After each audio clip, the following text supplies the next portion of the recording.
Hello, everyone. HigherWaysWoman.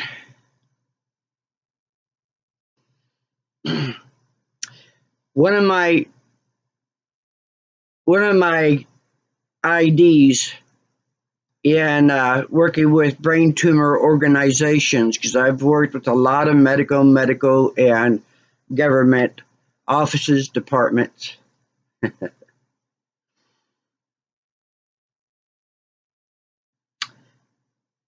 My name was still here at let's see, I think at that time I'd be very early 30s.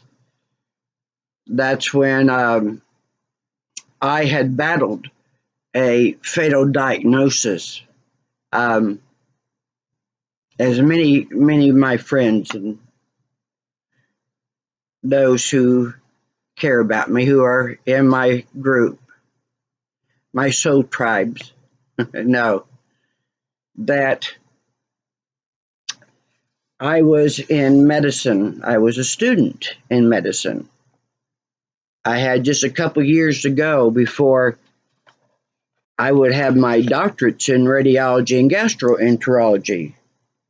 And like many other countries,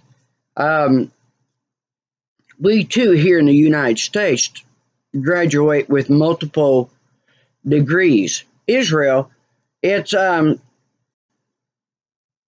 more common to graduate with like multiple 2 or 3 degrees at least when you get done with your education, your training.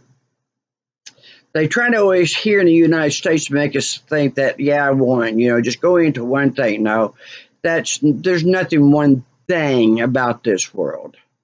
Everything's multiple. Still here.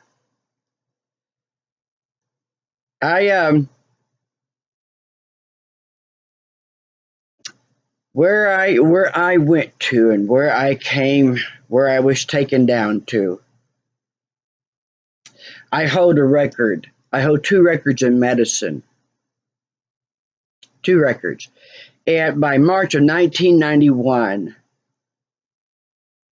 I hold 2 records in medicine. They are this, and this is going to talk about the intelligence that I've been sharing about the prophecies, the intelligence that those of us who are here, being here, there's going to be increasing our numbers.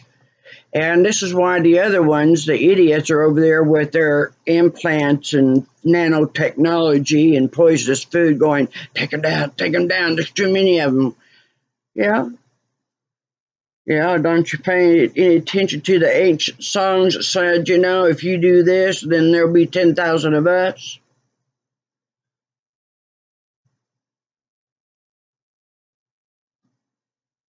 Come with your political leaders and we'll come with our blazing horses. Yeah, yeah. They don't want you all to know. They don't want you to know that you are the gifted ones, the majority. You shall know them by their fruits. My records, through quite elaborate, some very elaborate testing, the results showed that I had achieved the knowledge and performing at the level of a 5th-year med student. Now, the record in that is I did it within 8 months of my very first year. I don't think that I'm anybody special. I don't think that at all. No, I don't. I think that I'm average. I really do. That's what they're afraid of. Because they know. That's why they brought Ritalin into the school and said, well, they're The reason why they can't sit still and they're being so fidgety, we need to get these little things where they're going to do, because by the time that I hit second grade, I decided that the grade that I gave, the educational system was a C. I decided that what they were doing, teaching, what have you, the pace and stuff, was only worth a C for me.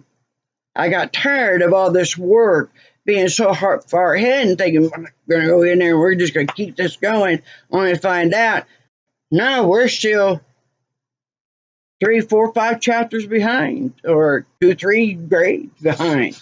So I decided that I'd have to wait till my university college years, and I would be able to spread my wings and fly and go at the pace that whatever pace I wanted, and I did it. And so, but there was one time that when I was a sophomore in high school that I thought, well, maybe I just kidded myself then. Maybe I'll just see, was I right? Well, was I not? And so I applied myself for one semester, and I pulled A's and a couple of B pluses. Some people, some things just aren't worth putting in all that much effort. So I said, nope, no, I was right. So I hold that. The techniques that departments, radiology departments and clinics pasted on their wall for every area of the body, what do you set the controls at, and you get a one-time, no miss, beautiful image. You do not have to radiate that person not one more time. They would sit there and shut down that automated computer panel, and a lot of times they go in, they sneak in and Xerox my stuff, my work. You take them back in, but it's kind of hard for me not to know what they did. But I walk in to do, I turn on the machines and X-ray radiology a person. I'm going to light them up. There's all my techniques. Yeah, yours is more better than what they've got calibrated. And so that was 8 months in my first year of radiology, just radiology. So I want to share some stories with you all because I love this. I want to share with you the medicine that I was so privileged to be a part of, to be alongside of these people. They were amazing. They were amazing. I tell you what, I have built refineries and oil fields. I've ran the crews. I've been in the heat, the bitter, biting, screaming, cold wind, snow, and iron melting or snapping at the cold, and make a machine run as that planeful, high-spirited plane, that wind comes down through those canyons, hits that wall, and what is that on the top of it? Hold your bloomers down, boys. She's blowing it. She's pissed today. Everything in her path, we're going to have to secure. Mother Nature. That's why they don't call it Father Nature, call it Mother Nature, because Mother Nature has ways that she set up that goes, we're going to do this, I'm going to do this, I'm going to do this. And if you ain't straightened up by the time we get here, well, okay. It's like the 3 shots across the bow, isn't it? You better pay attention to that, because number 3 is generally where they go. Some people are just second chances family. And I think that sometimes when the workload is pretty heavy, you just need to work on those who, if you give them that second chance, you won't be seeing them, you won't be bonding them out again. And more than likely, you won't be bonding their children out unless you know. Yeah. People know. People know who belongs in confined places and who doesn't.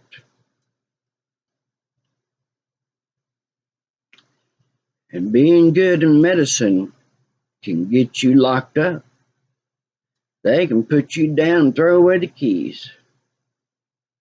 Y'all youngins think it's hard. Let me tell you about this time. Borger, Texas. Phillips 66 refinery is called, later became Phillips Conoco. DJ's Well Service and Roustabout, Borger, Texas. I ran crews. That's where that's where I made my record of being the first woman to be a roustabout foreman. A roustabout, once that well is drilled and capped and it's ready to be hooked up and get it to the refinery all the way to your gas pumps and your store shelves, a roustabout does that. You got people who drill it. Believe me, I'd rather be the one hooking it up than the one going after it. Oh my God. Well, we'll tell you what, we saw some things, seen some explosions that, fortunately, I was watching as I was working. Bill 66 refinery. It's the early 1980s. It's during the summertime. I'm an industrial electrician at this point. 21 years of age. Started when I was 18. July of 1980. Started the rebuild of this section that blew out. Blew out in January 1980. My mother, there were homes that were around the refinery. That's what the company, they built Phillips Town. Homes for the workers there, so they're right there on site. My mother was living there before I came down, and she was staying with a relative next to the refinery. She was in bed on the morning in January 1980 when Unit Area 22 and part of Area 21 was blown out of existence. They said that there was one death. That's what they said. They can't confirm it because they couldn't find that employee. The ceiling come down partially. Fortunately, it didn't get my mom, and it was just the panels, chalkboard that came down. So,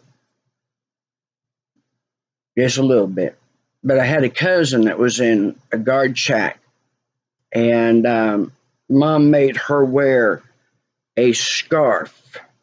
It put this nice thick scarf and hooded coat she had. And fortunately, that Valerie was wearing that when it blew, because it blew out the glass in the guard shack. And she got it in the face. And fortunately, that wasn't real serious, and she healed up very well.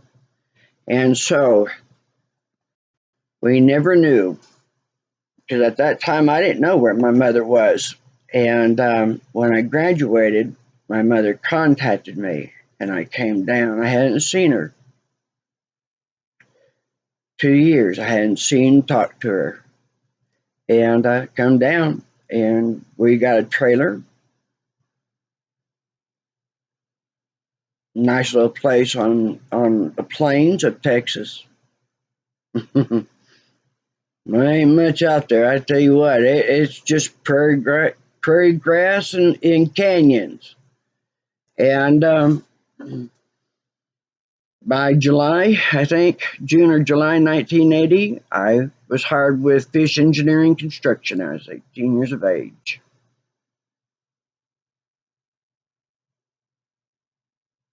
I was working as an auto body tech because I graduated from high school with auto body. I took auto body, first woman in my high school, East Moline High School, Illinois. They come and asked me, Jack Kettering was the professor. He asked me if I would do that. My brother had come to me about it. He had Jack. My brother's, one of my brothers is several years older than me. And I told my brother, oh yeah, I'd do it. Jack sent me a note, come talk to him. I was a junior. And I was the first woman, first girl, take auto body, East Moline High School. I don't know if any other high schools were doing that, but East Moline did. And so, what that be in 1978. I started out as a ditch digger for 1 week. I told the guy, just let me in. Let me get my foot in the door. Just give me a chance. I said, that's all I want. Just give me a chance. Let me show you. Just fun. Hired me. I was on a trench for a week, and I was moved up as an apprentice iron and pipe welder. Well, I could run a acetylene torch. I can braze. I've done it. So I moved up to that. And I did that through a winter. I've been hung up in the baskets. Icicles hanging off the hard hat. Cherry picker. Having to cut this I-beam. It's dark out.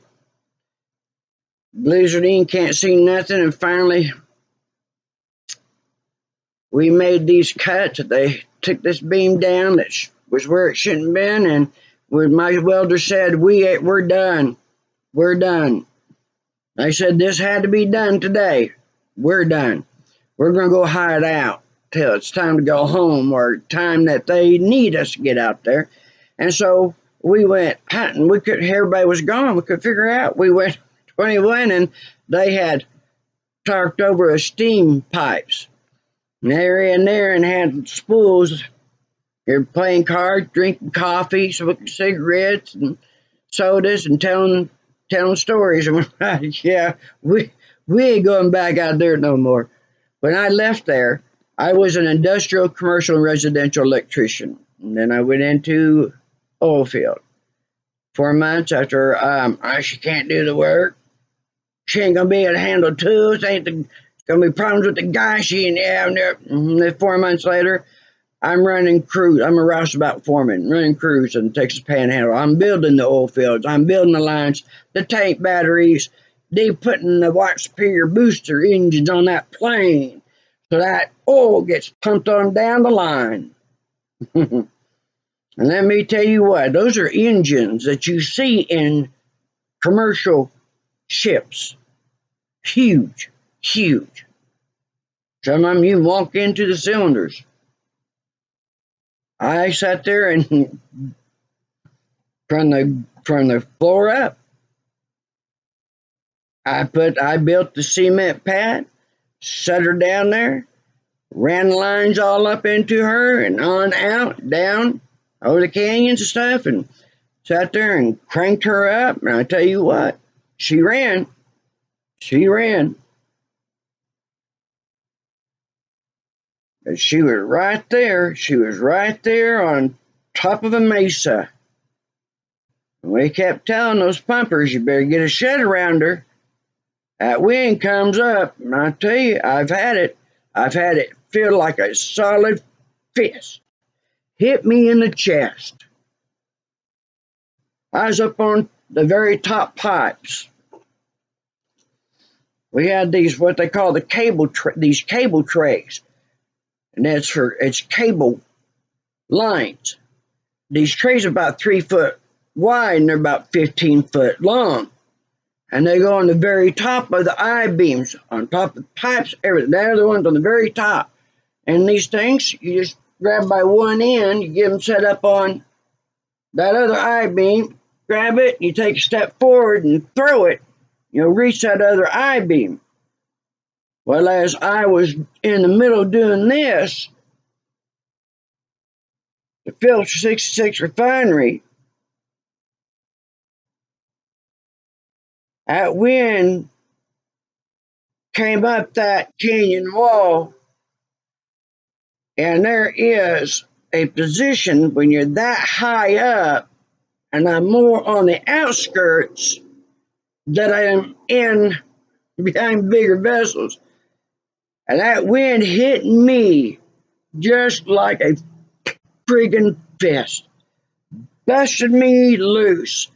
And I come down to my left, and I'm looking down, and I'm about 40, 50 feet, 60 feet off the floor from the ground. There's a Lincoln welder, and the way that it happens to be turned, the end where the exhaust stack is, I'm headed that direction. Here, I'm headed right for it. I was spread eagle. There was nothing for me to grab. And on that day, because Eva always thinks that we don't know what it's up to, There's Eva that thinks that you don't know what it's doing. Oh, really? Really? You shall know them by their fruits. And I tell you what, there are those that no matter how hard they try to hide it, you can't hide it. There are some things that you just can't hide, honey. There are those who are dwelling here, sent here. And there are those of us who've been here who are the co-creators. We co-created this place because not one person can do it. Not one being can create this. So I don't go with one God or one goddess. I like that there's many because you just can't have one. That's just insanity. Can't have just one way. That's insanity. That's the first sign of insanity. Like I said, there are some things you just can't hide. One thing. You think one thing runs this world. You think one thing does, huh? Well, that can be kind of true because there's one energy that everything does operate on. And spiritual energy. It's spiritual.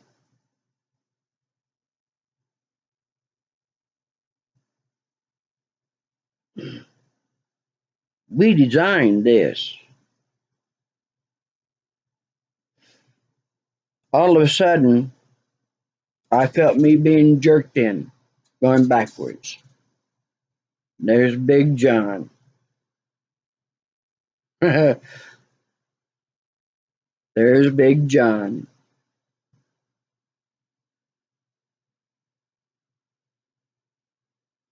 He was welding on a platform scaffold right below me, pulled me in. And all I could do was look.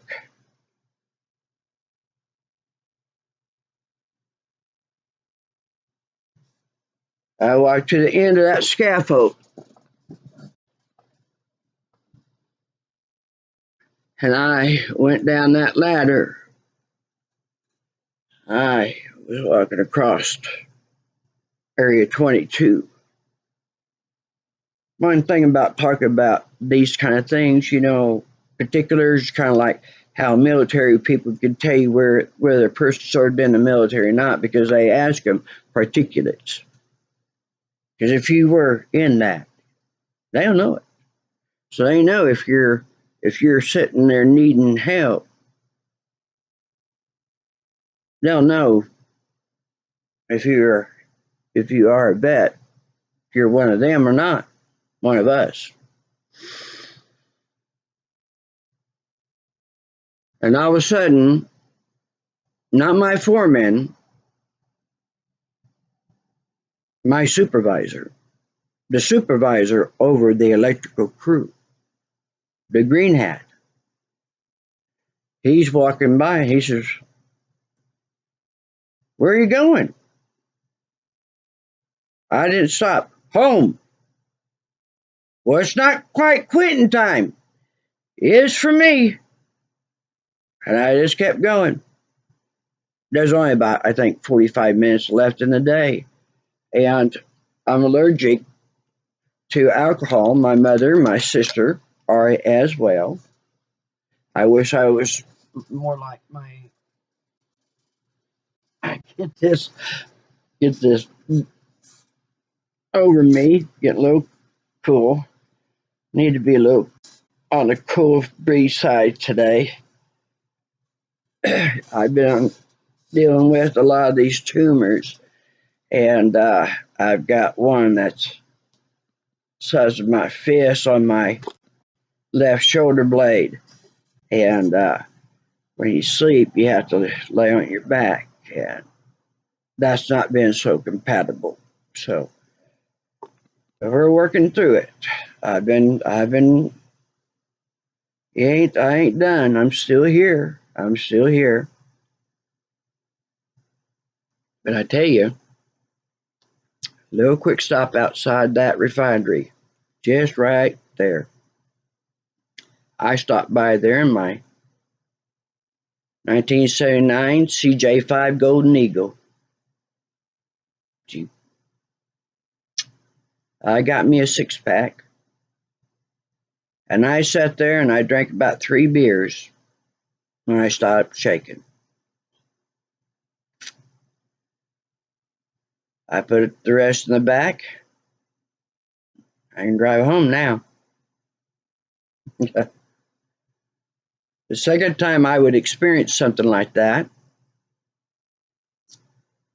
Monty, I can't remember his last name, he was a field foreman, field over all the roustabouts. I was a crew foreman. He was a head over crews foreman. We had this 4-inch PV, 4 or 6 inches PVC gas line. There was a weakness in the line in the pipe. One pipe found that out because gas was blowing out of the ground, and the pumpers tell us that we got to fix that while that's gas is running through there. You do you know the PSIs that gas comes out of the ground at? Do you have any idea? Do you have any real idea? The PSI, the pressure per square inch, gas comes out of the ground. There's a reason why you have thick steel casings and pipes and everything. You want us to get down there while that is screaming out of that line. Yep. Gotta do it. Hit and shut it down. Okay, Monty. It's going to be you and me. Guys, you stand back and keep a watch. After the hole was dug out of there, because it had to be done very carefully, these splices, also called sleeves, they have in the center, you got a metal piece of pipe, beveled in, ends. What fits up in that are these big, huge, thick, rubber cone-shaped gaskets. You put that up there. And then you already have the rings on each end. Each side of the pipe, you bring that together, then you got these long bolt threads on each end.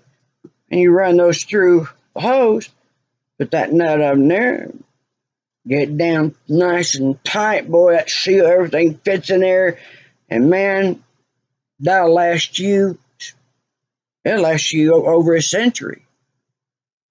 I've seen lines over a century old. Amazing. Still didn't need to be replaced. You got people out there know what they're doing. They care about what they're doing. You know, that's the deal. You got to have people who care about what they're doing, know what they're doing. So, Money and I, man, I'm telling you, I don't think screaming is a word that can really define what it sounded like coming out of this hole. It's just like being at a high whistle right there when they blow it. Oh my God. You couldn't talk. So everything is hand signals. Okay. We get it up to where we're starting to screw them down. And these rings, you have to work them on the pipe because they have to be so snug onto the pipe. You can't have very much width. You're talking about slivers. We started getting that bolted in there, and all of a sudden, when we thought we were going to do it, it blows those gaskets under the rings between the PVC, hard PVC, thick wall. It blows at those gaskets are like taking the tires and cutting it from the tire and putting it on. That strong of a gasket, rubber gasket, blew it out. Money's eyes were this friggin' big. Yeah. And I went, we got upside, and I said, Money, I don't care what they say. I'm shutting it down. They got a problem with it? You tell them to come talk to me. And I shut that line down. Him and I went in there. Because now you know, metal tools, metal parts, gas. That's why I and Monty,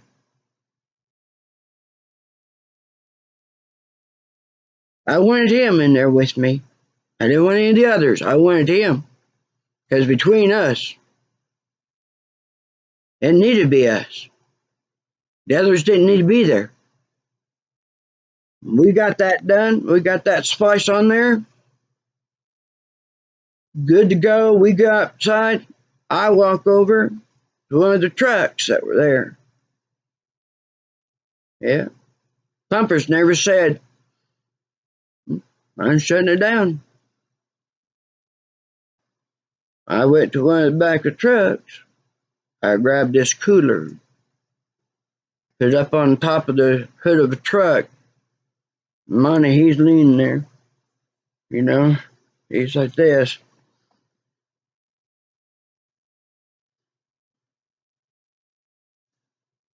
And we sit there. By about the third or fourth beer, we stop shaking. We can start talking. That's why that when I have led, and I have been on school boards, then I was a vice president. When the president couldn't make the meetings, I took his position, and the students would say, we got more done in this one meeting than we have in the past several months. Hey, they were good ideas. I loved it. I loved it. They were right. They were right. And what we did, there is in the entrance of Kelowna School, I'm a Kelowna Trojan. When you enter in, there is a Trojan done in inlay and roped around, and it's beautiful. Beautiful. We had some very talented students. That's what it's about, isn't it? Because it takes people like us. Because you see, I don't consider myself special. I'm going to be fidgeting, y'all. Okay, so bear with me. I'm still here. I can't be as active, but I can at least talk and type.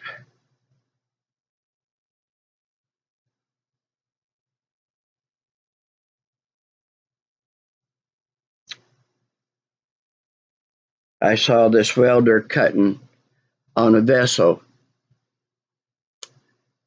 and he was cutting the eyelets where we lifted the vessel, and about an 80-90 foot vessel. They wanted those eyelets to be cut off, which is I thought was kind of stupid. Just leave them on. It's not in the way. Nothing is in that area. Just leave it there. Their eyelets the metal was like 3 inches, 2.5 inches so thick. But got to cut it off. So here it is. I'm watching this molten metal coming down. And right next to it are these tarps where they're gunniting. And this is wet cement that you put on pipes and vessels. It's a good insulator. And then you sit there and take aluminum, whatever, and cover it. And I'm sitting there watching that as he's cutting that molten metal falling down and hitting. I'll be right back.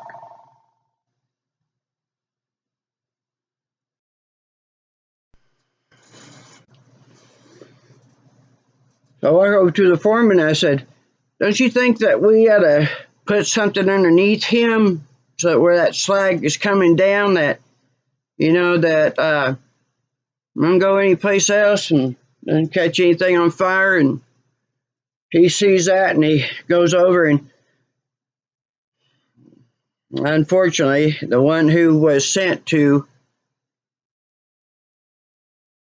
tend to it didn't put sheet metal down.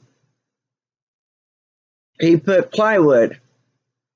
And I come around at one point around this huge crane, and I look up there and I see the huge slags of molten metal coming down on plywood. And I thought, oh, this ain't going to end well. And right at that time, a gust of wind came, and those tarps, first, they've been around a long time. They've got all kinds of oil and gas and petroleum contact. And I tell you what, those things caught on fire so quick that the people coming out literally look like ants coming out of an ant bed.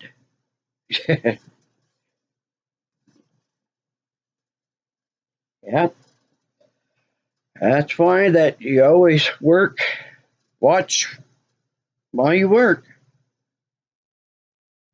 Now let's get up to medicine.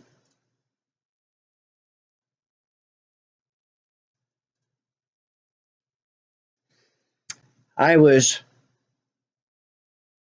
at this one clinic, and they had their own radiology department. And my doctor, my GI doctor,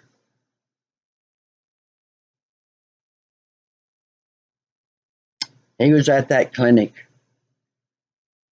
Dr. Martin Cohen. I happened to come across when I was doing a research paper on the origins of medicine and stuff, and I came across this one book, from ancient times on, came across this one book that's Who's Who in America. And I just started going through there, and I seen this doctor section, and I literally came upon his name. And I just, oh my God. And so when next time I seen Martin, I said, I saw your name in the book of Who's Who. Who's Who in America.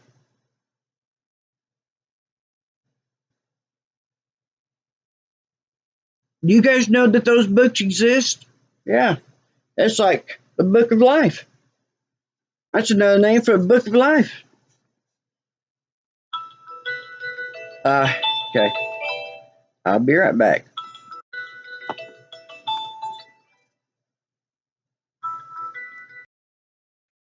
Devil always have ways to interfere. That's why that there are times that when I'm working with people and stuff that I tell them that one of my rules is that all telephone, TV, radios, players, all of it are off, because if none there, you got me in there, you want me in there to work, you want my time, you want to take my time, then you're going to give me your full attention, you're going to give me your time.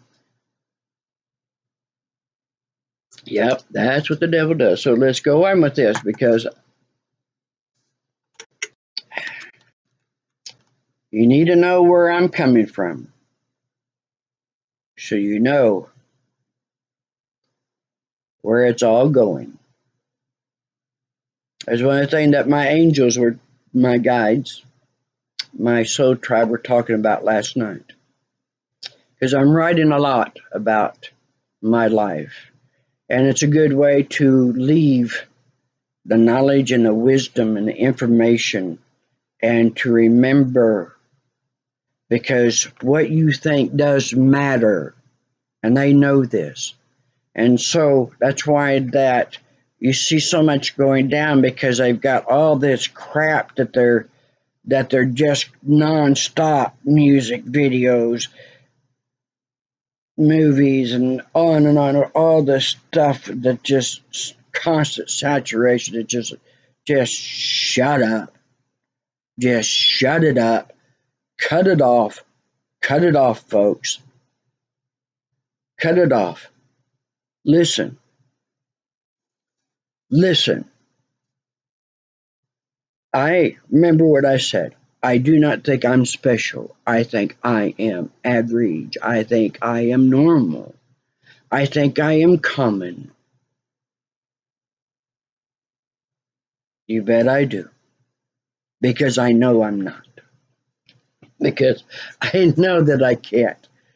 There's no way. There's no way that only someone like me exists. No. No.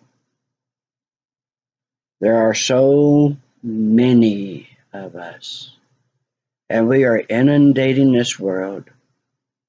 And there are those with the snow on the mountain, and those who were before me, that we came here to help set things up, this world up,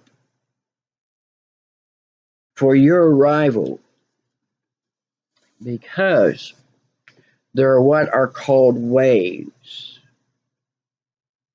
And each wave gets bigger and bigger. And so the inundation of us because something has gotten in and it's taken over a little too much and it's trying to take what it shouldn't take. Don't belong to them. And so they build in the physical what we can do merely in the spiritual. We are the co-creator of this world. I can come in here not knowing how to run anything, and it ain't long, I'm running everything.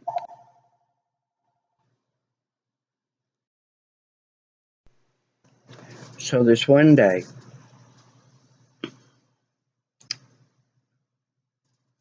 I had this gentleman that was very, very early 60s, very early 60s. He needed a chest x-ray. And, okay, I got the papers that I had, this is the next person that I am to do this. And so when I had finished with the patient, but I hadn't quite finished everything, I went and got the gentleman and brought him in. And I told him that I have just 2 more things that I need to do for the patient that I just did the images on. Give me just a couple minutes and I'll be right back and I'll be all yours. Whatever you need me to do, we'll do. We'll get it done. And so I go out and I'm finishing up on this patient when this state certified tech comes up to me and goes, "Do you know who you have in there? Who's waiting? Do you know who is waiting for their x-rays?" And I said, "I have a gentleman back there." And they go, "Do you know who that gentleman is?" So I said, "No." "Well, that's Dr. So-and-so." I said, "Oh." I said, "Okay. Okay." And I put the last part of the paperwork in and went in and said, "I hope I didn't keep you waiting."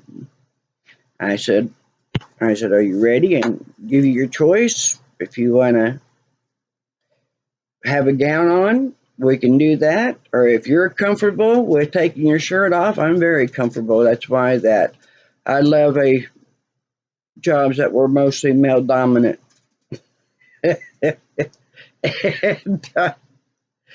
And I did kind of acknowledge that. Oh, I understand you are a physician. Yes, I'm Dr. So-and-so, and I work here. Oh, it's a pleasure to meet you. He didn't mind at all. He didn't mind at all. And isn't that what medicine? You see, what I'm saying here, y'all? I want to tell you about Peggy. This is one of my favorite stories.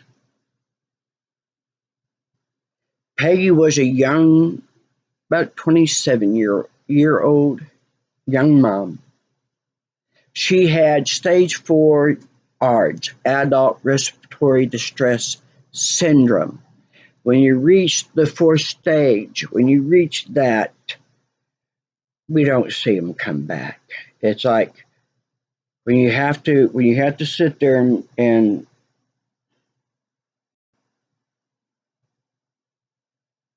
yeah, put the number there. I was on portable x-rays. ICU always gets their x-rays, their needs met first. And yes, of course. And so for a week, I did Peggy first. And Peggy was not conscious of me, but yet she was. And I'm a woman of great faith.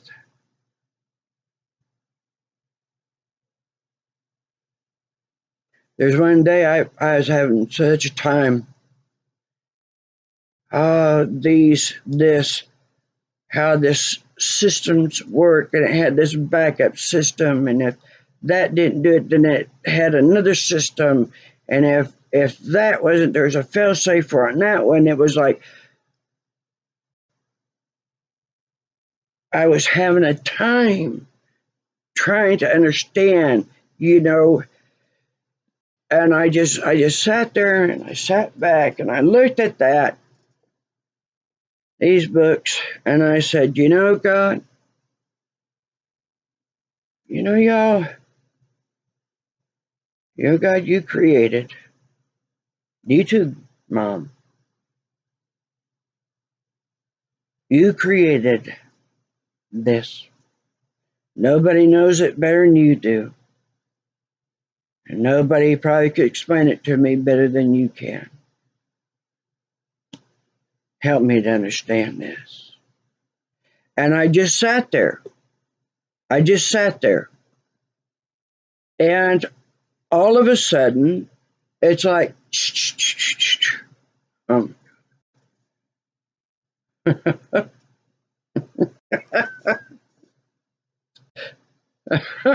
there you go. There you go. And so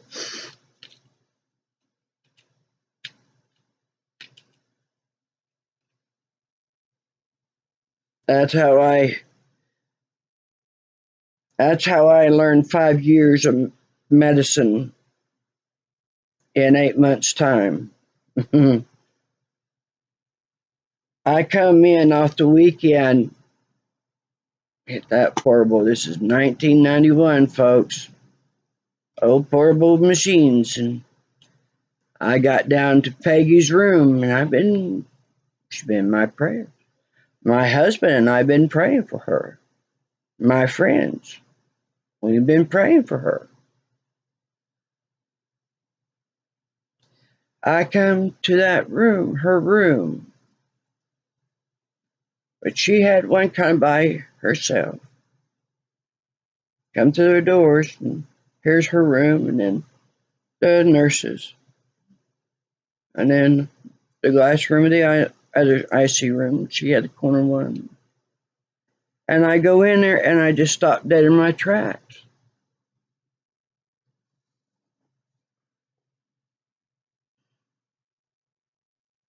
The room is been prepared for the next person who needs it. And I couldn't grasp that. It's like, no, no, no, no, no, no. I know I know her treatment. I know these people who are caring for her. No, no, no, no, God. No, no. And then all of a sudden, I hear this commotion, and I go out and I look at the rooms, and of course they're all glass, and sitting at the very front in the corner is this person in a chair, and I see all the staff, doctors, nurses, all of us coming on, taking over the next shift. They're all standing there shouting and carrying on, and I see, I said, oh my God. And I take off into the room, and I come around the corner, and I go running up. I go in between them, and I'm going, oh my God, Peggy.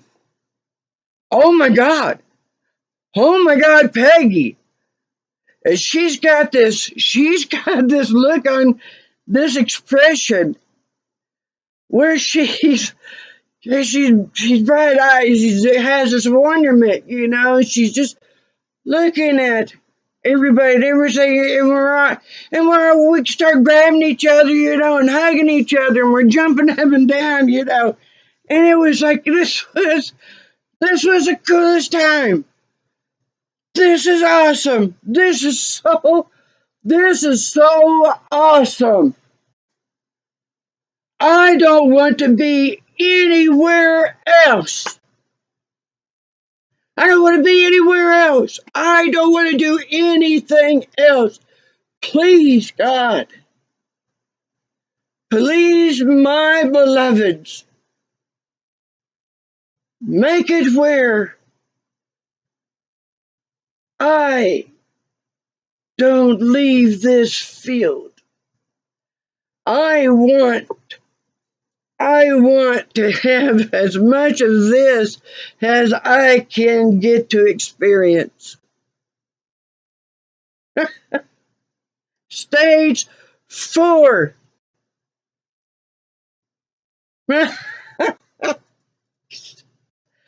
I sat there and I had these incredible feelings, these emotions that I never felt so proud of us. I don't think that it ever really occurred to be thinking like that. I was never so proud of us, of our species, as humans. Look at what we achieved. Look what we just gave back.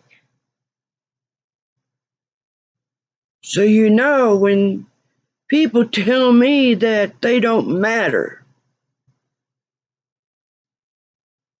when people tell me that they don't matter, or they tell me that nothing matters anymore. I had a friend hang up on me the other night, she said. And I said, that's not true. That's not true. Yes, it is. No, it's not. Because as long as you hear, that means you matter. As long as you are here, you matter. And not only do you matter, but you got some very powerful people that you matter an awful lot to.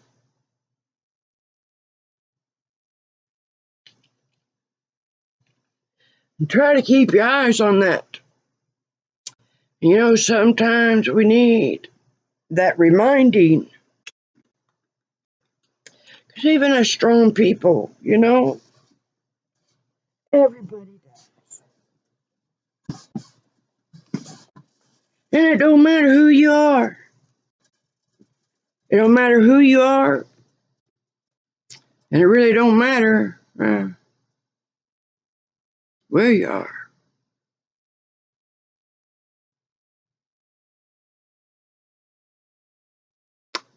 There are some things that don't matter.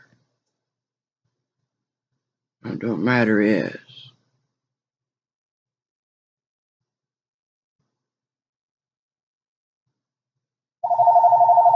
having bad things done to you. It's going to happen. Bad things are going to happen.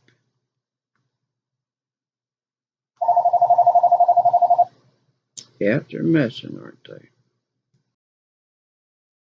I should have let that play because this guy says that he was a certain type of police fundraising. And they talk about how exploited and abused and defunded and everything that the police are. And I said, yes.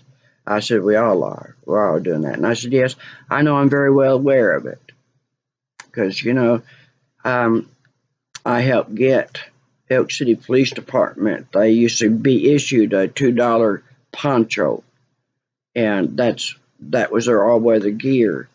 And when the brothers and stuff come to me and told me, and I said, when I seen them out in the rain, I said, where's your rain gear? And they said, it's in the trunk. Why is it in the trunk? It's raining. It's a poncho. It's a poncho? Yeah. What kind of poncho? Well, ones you can get for like $2 at Walmart. What? Yeah. Okay, tell you what. What do you need? Tell me what you need. What do you want? What is the all-weather gear that you need? And boy, they want the, I mean bells and whistles. We don't want the tape reflected. We don't want the reflector tape, but we want it painted on. The painted on lasts longer. I agree. Yes, it does. I've seen it. Yes, it does. When I got done, tell me all about it, and I said, give me 3 weeks. Give me 3 weeks. And so I sat there and I went about the town. I went to leaders, heads of newspapers and stuff, and chief of police.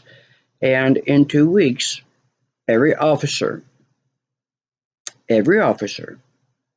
had OSHA certified all-weather gear. All-weather gear. Runs about 120 apiece. There was a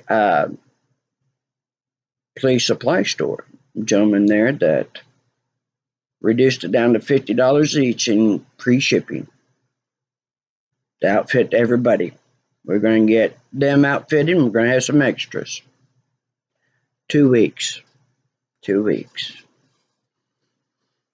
So when I said that to him, that yes, I said I am involved in that, and I helped them go from a $2 poncho to OSHA certified all-weather gear. I said we've been working on that, and he didn't want to talk to me no more. He just told me goodbye. Oh, but I hope you don't call here no more. Don't call here no more.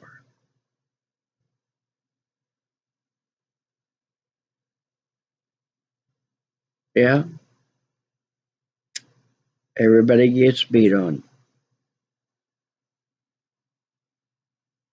And there's going to be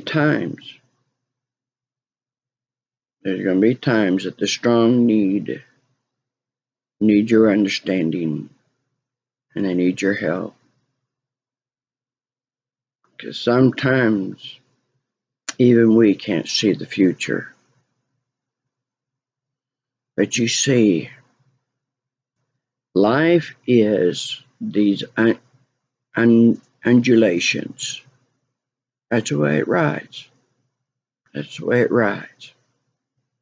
So there are times when you're down, it's actually a lot of benefits to it, because sometimes you need to pull back.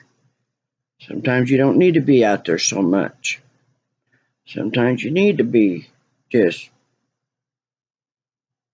try to get some peace. Try to take care of what you can take care of. Tomorrow's another day. Things can change all of a sudden. So you're young. This is always life here. It's always life.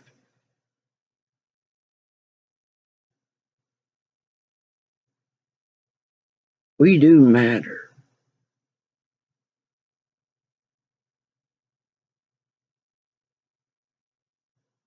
We got to,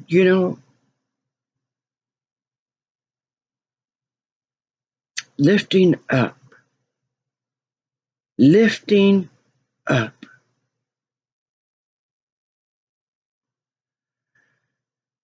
This is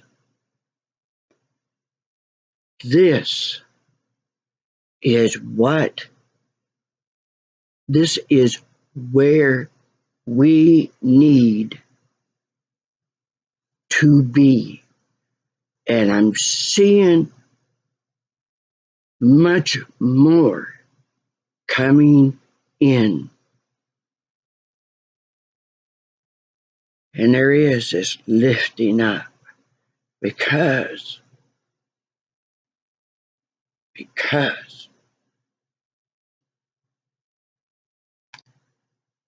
we all know there is this pressing down. And the pressing down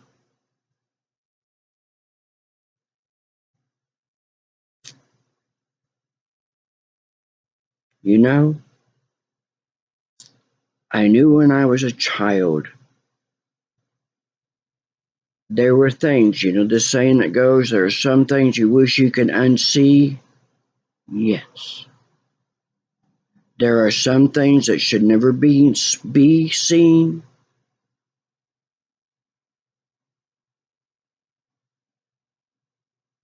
And so I knew that I needed to protect my soul from being exposed to certain things. I knew that. Pornography. Now there is art, and pornography is not art. It is not art. Yeah, that's one of the things that it's all about coming into the mind. It's all about vibrations, the way you think, the way things move. And so when they sit here and they got these songs and they got these movies and these videos, and they're bloody and they're gory and they're raping and they're pedophiling and they're doing Satan this and evil that and on and on and on and on and on. Folks, they do that because what you think matters, because that's the vibrations that you are emitting. And the more that those vibrations are being fed, because we're all connected, then you start lifting up. And with our minds, we can defeat them, because in order to take over, they got to have you thinking like this. And so, yeah, we're all being beaten on. They're doing this. You know why Wall Street uses the term the bull of Wall Street, the bull? I had a gentleman, a very successful friend in stock market. I wish I knew him nowadays. I don't know where he's working. But he told me, he says, Catherine, what the difference is between the way that a bear fights and a bull fights? And I said, what's that? He says, a bear will stand up and he'll beat on you like this. He says, but a bull will get in there. He's like this. Okay. Yep. There you go. So, Michael Jackson says, I beat him with my mind. There's a lifting up. All you have to do is start thinking about the good and start looking when it comes up what is good, and know where you need to support, because there's a lot of money that are going into things that shouldn't be going into, and a lot of them are on this entertainment stuff. And I don't understand why it is that those of us that sit here and give of our. Now, it costs me a lot of money for what my knowledge cost me a lot of money. My education, I paid for it.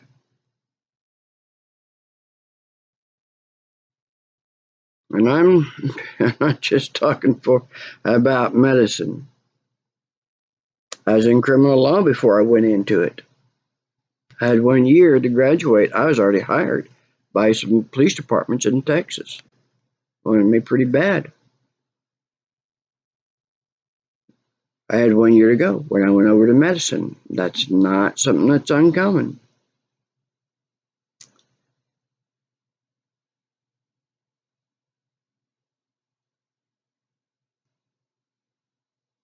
You know, I'm going to tell you what just happened. Because we know about this godlike technologies. And one of the things, we're not going to let them get away with this. One of the things that we know that they do, we all have said this, when you walk into a room and you can't remember why you walked in there. And my mother and I would sit there and go, go back in the other room. You go back in the other room and all of a sudden, you remember what you was going in there for. But sometimes you may have to go back out into the other room and remember, this time, I'm not going to think about anything else but that. When I get in there, I'm going to get what I go in there for. Yeah, they can hit you with that. They made it. Right now, I have a device that is above me, probably coming out of one of the homes, and it could be only the smart meter, because the smart meter runs through your house. It communicates with everything, and then it blasts a signal into the next house. So I got these meters that are communicating, and they're throwing out a signal.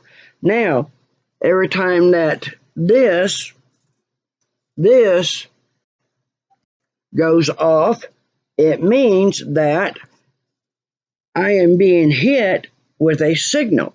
They do not know where the precise location is of this. They can detect it, and then they throw a very huge cone-shaped beam, because they know somewhere in that perimeter they're going to hit the target. Okay. They also seen that, hey, everything's vibrations. We sense and know vibrations. Animals, they don't know what we're saying, but they can pick up the vibrations. They can see it, feel it. They can interpret it. They can interpret our language, and we can interpret them too. And so what they just did, because of what I am talking about, they don't want you thinking about what I'm talking about. They don't want you to be uplifted. So what they just did, what you just witnessed, was that running in over the thoughts. I lost train of thought. Now, if you're talking to somebody, especially if you're talking with somebody who's in the know, you can go, what was I just talking about? And they go, well, this is what you're talking about. And then, bam, you can get back on key. You can get back on. So what you just witnessed, there you go. There you go. That's the arrogance of evil, isn't it? You can't figure this out. You don't know. Nah. Oh, yeah. Yeah, we do know. Probably voice to the skull technology. Matter of fact, in the Bible, you know what? I remember this back in the 60s and 70s, where our pastor said that the devil will try to put thoughts in your head. The devil will sit there and he'll whisper in your ears, lead you astray. Get you to believe these things and get you to do what you ought not to be doing.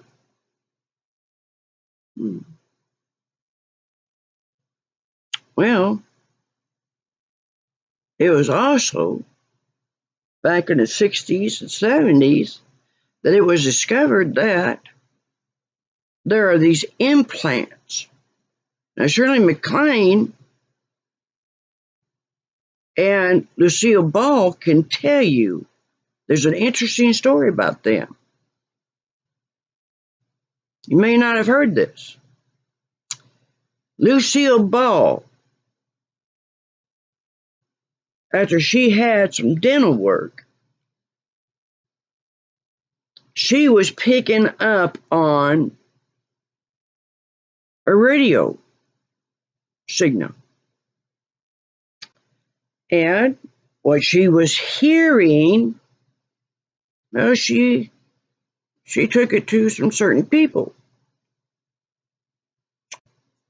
And so government, military people, they got in a car and they drove around and they come up on this one car. And this is like in the 40s. And they go up to it and open it up, and there are two spies with a ham radio.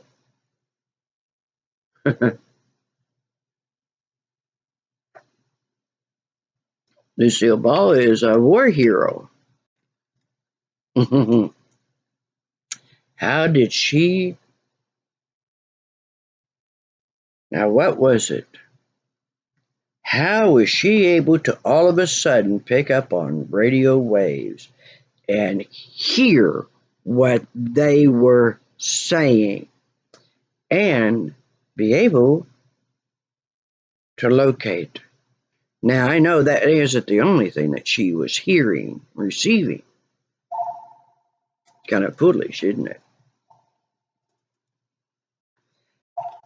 Shirley MacLaine, after she had dental work,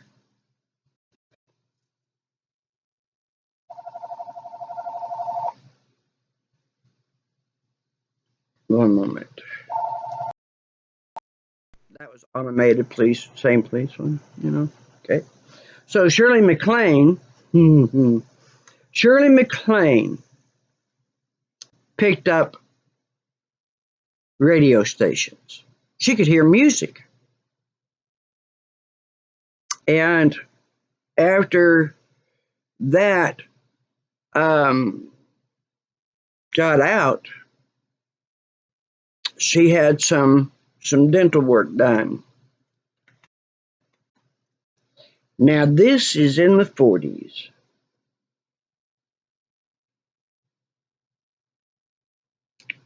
Voice to skull, prophesied in the Bible. And it also says, and they will set themselves up as gods. And they will set themselves up as gods.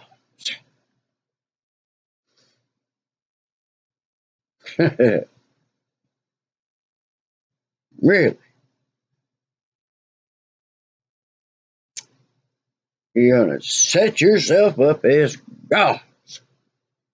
Well, you want to know about the ones that I've been dealing with have been setting themselves up as gods.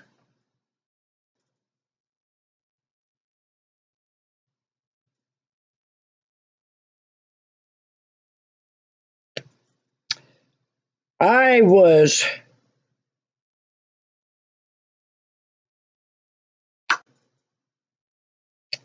my base hospital when I was in radiology.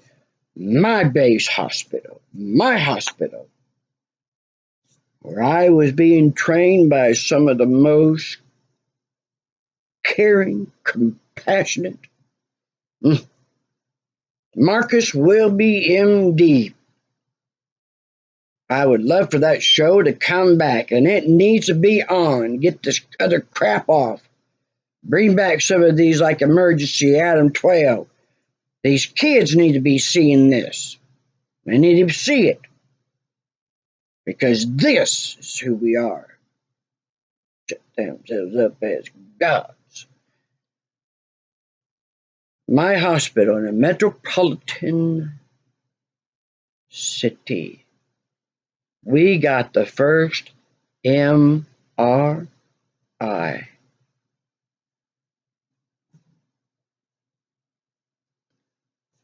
When they finished building the room around it,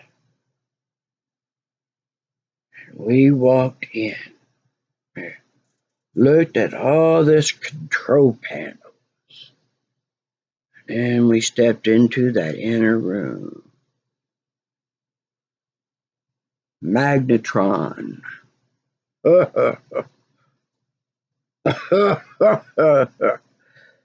Oh my God. It was just like you see where they're fixing to ignite that nuclear bomb and they all put the glasses on. And yeah, it was like we were looking at each other and we were looking at this, and it was like standing right there on the precipice. Oh my God. Now I'm going to tell you something, because this is the way that I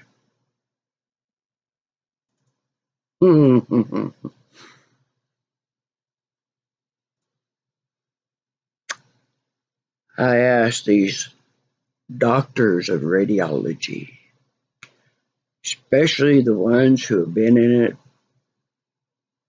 a long time. I said, what do you think about the CAT scan compared to the MRI? I go, well,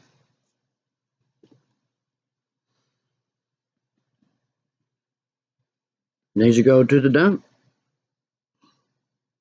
But you gotta have something for the poor. I'm sure.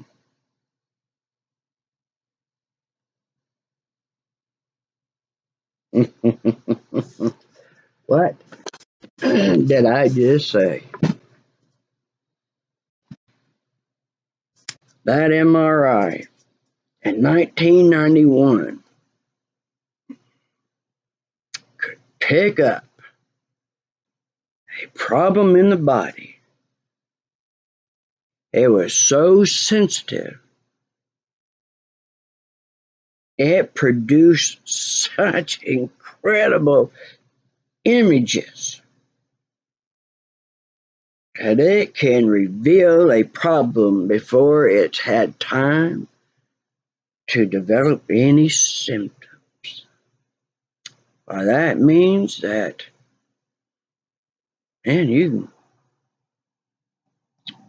can stop something before it does any damage. While there was at West Texas A&M star quarterback, I went to this seminar after this MRI arrived, and he was talking about that he had a knee problem, and they did CT scans. They did all kinds of things trying to figure out, what the problem is. They got to get him fixed, get him where he's playing. They got it's coming up. It's coming up. Football season coming up, and they did an MRI, and the sports doctor says in his knee there was a tear in the meniscus this big. They went in, put it back in its place, fixed it.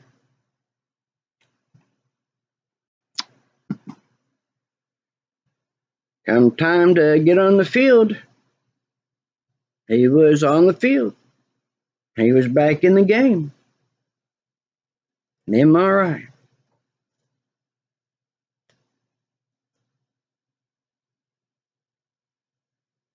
This MRI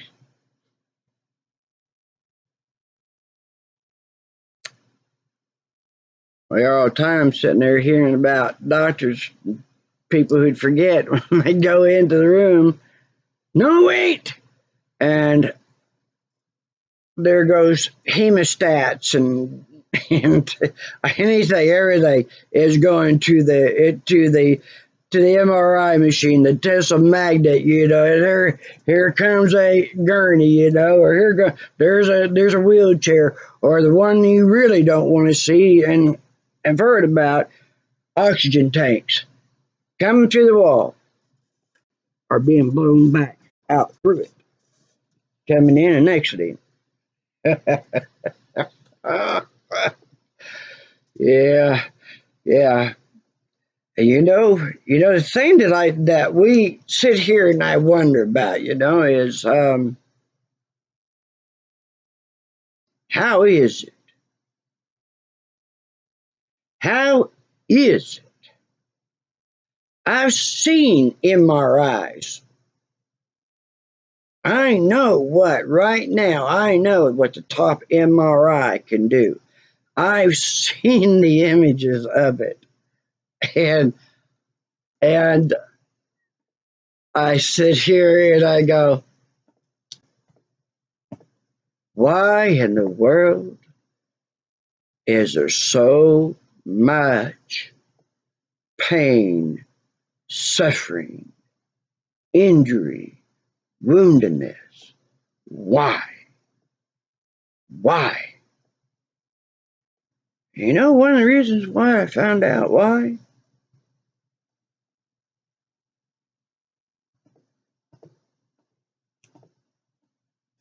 You know what? You know what you want to know my opinion? You want to know my opinion on this? Would y'all like my opinion?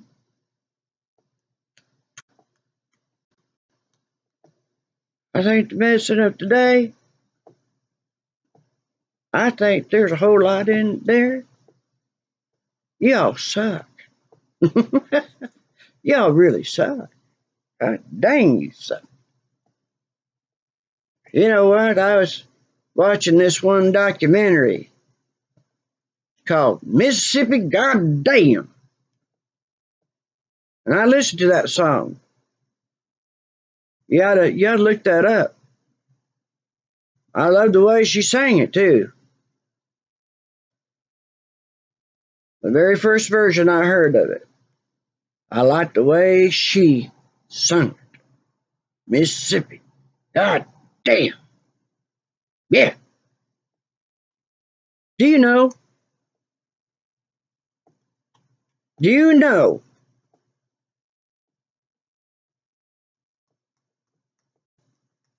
Do you know how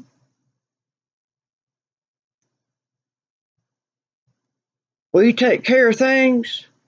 You want to know, kids? And kids, you want to know? You want to know how we handle adults? Certain adults. Y'all want to hear this story?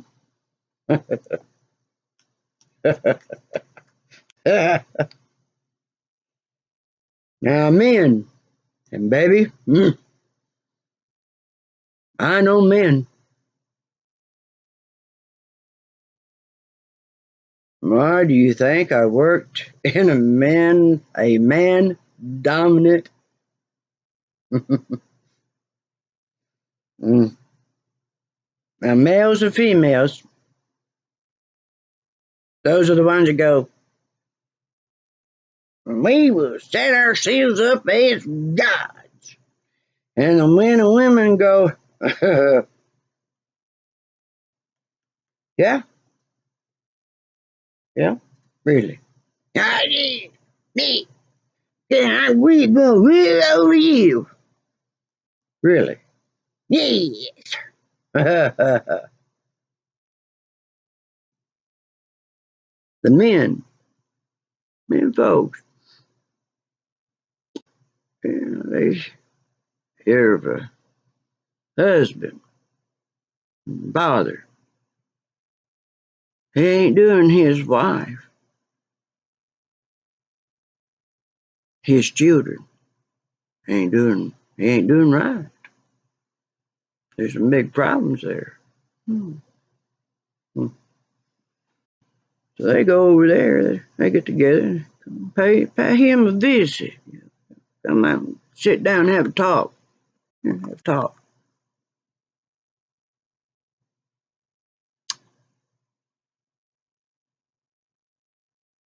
They leave.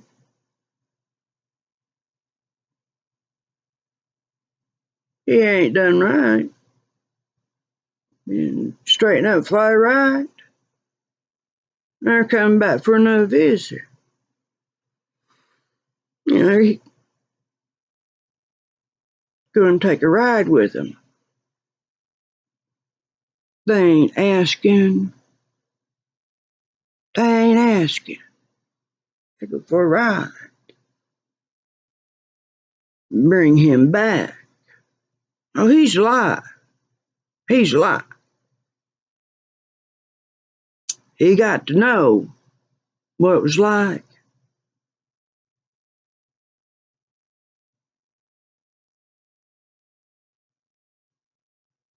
To have the treatment. The treatment.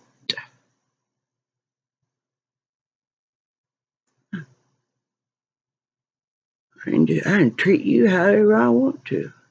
No. There's some men that says, Now, after the second one,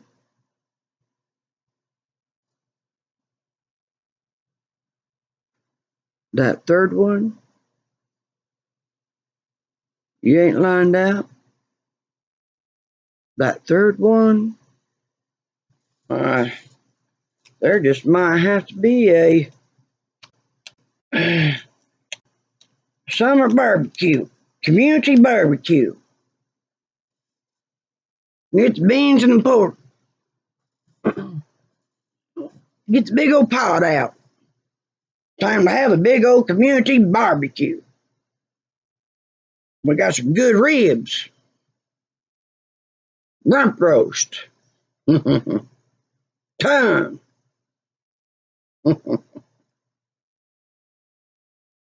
And you know, the sisters did the same thing.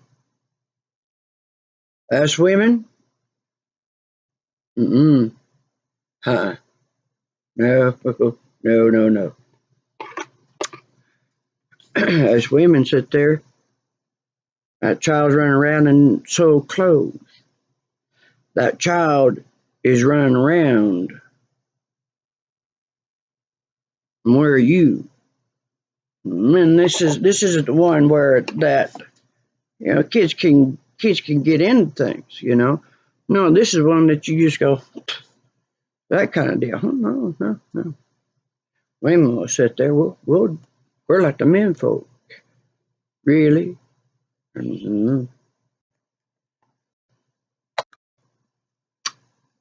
This one good friend of mine. I liked him a lot. He's quite funny. He's quite the character. I mean, I understood things, a lot of things. I understood more things than these people did, especially they thought that I did. And there's one day that I was next door and visiting and stuff, and there's some people that were there, and everybody kind of wandered off, and we were sitting there chatting. He's an old field guy too, and told him, I said, you know what? I said, did I ever tell you about how that I deal with pedophiles? Yes. No. I said, well, I play this game, a tug of war game. I said, that's where that, what's that, the pedophile, and tie up the hands and I chain them to the bumper, and then their feet, I chain them up, their feet to a tree or telephone pole, whatever's handy. I said, now I play tug of war and see who wins. The eyes got this big around.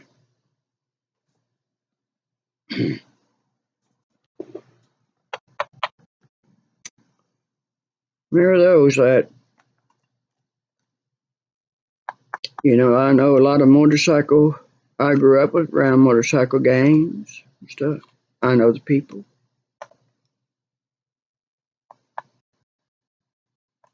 I know all of them.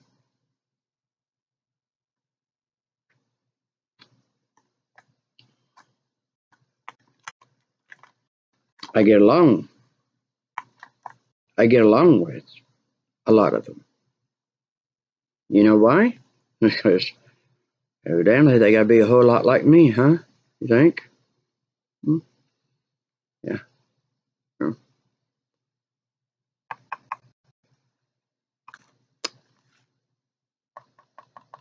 You know, I got a pickup truck.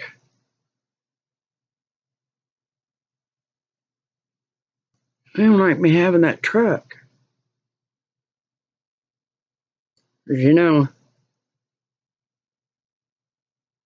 it wouldn't be probably within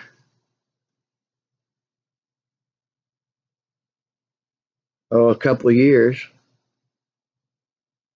after telling my friend about pedophiles, I'd run into a whole bunch of them. Ran into a whole bunch of them.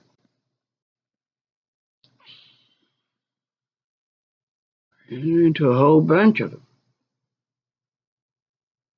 Whole bunch of them. My mother gifted me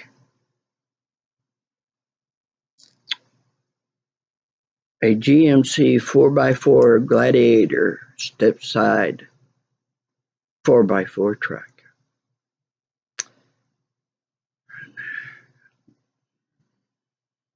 There were these pedophiles that they didn't like me so well, and they destroyed my truck to the point I couldn't fix it. My mom didn't have the money to buy that truck. She had somebody that disabled her, and the money that she had,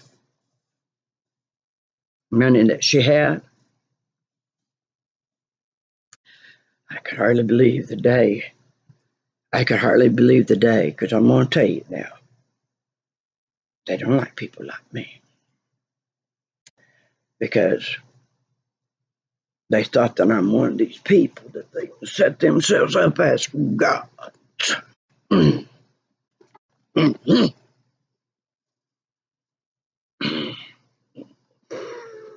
Set themselves up as gods.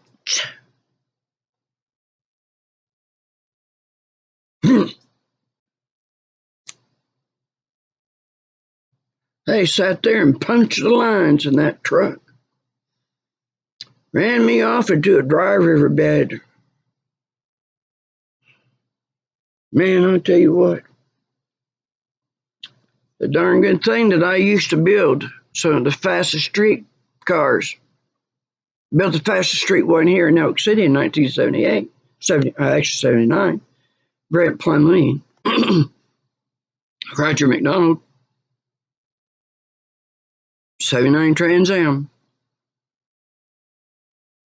Fastest car. Elk City, Sayre, Weatherford. Tell you what, because I got to run off into it. The rate that I was going down and through things was, dear God, show me where I can put it through a couple of trees. And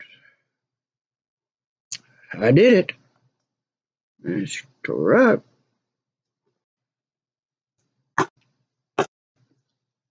I had insurance on it too. So that truck, that was in December 2002.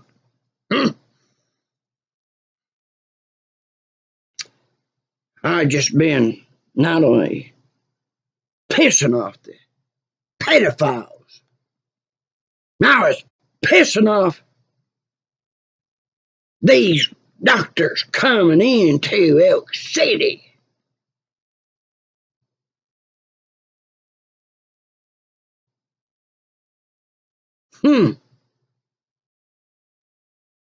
They come in here. Well, we'll put this in here. Well, we'll just take over this. Well, that doctor can just move on. Now, we won't let your doctors. We ain't going to let your doctors admit any of the citizens into the hospital that they pulled their money together with, built all that machine, state-of-the-art equipment, all that stuff. Oak Cityans pulled their money together. Beautiful gift. Beautiful gift. Got these outsiders coming in. Outside contracts. Coming in here. Coming in Elk City. Goddamn. Goddamn. Elk City, goddamn. Nah. We're telling you, you can't have your own doctors run the ER. You gotta use ours. Really? Yeah. Our money, we bought, paid for all materials, all labors, everything, all the equipment, everything. Our money, we beat that. What do you mean that we can't have our doctors running that? Our doctors can't be in there. What do you mean our people can't be admitted into our hospital? What do you mean by that? What do you mean by that? Now we're going to show you. Oh. Yeah. Oh, okay. Okay. Show me. Show me. You got the right, huh? You got the right, huh? Yeah. Okay. All of a sudden, I got a CEO coming to me. We're losing every lawsuit. What? Yeah. Every lawsuit against the hospital we've been losing. What do you mean by that, Don? Don Eichmann, CEO, Great Plains Regional Hospital Medical Center, 2011, April 2011. I said, Don, that don't make any sense. I said, I've seen that MRI. I've had images done by that MRI. I've read those films, those images. You can't get any better than that. You've got the state of the art. 2009, it opened up its doors. What do you mean by April 2011 that you've been losing every single lawsuit against this hospital? Well, what do you mean by that? We don't know how they're doing it. Oh, okay. Well, Don, I don't want these people to lose this hospital. And the greatest gift that you can give. You can give to yourselves. Not just to yourself, but to the children. For them to have. You got Votech schools. There isn't any department that right here, we got Votechs, we got universities, colleges, everything. It's stacked. There isn't nothing that any industry that these people can't run. You got jobs. That's job security.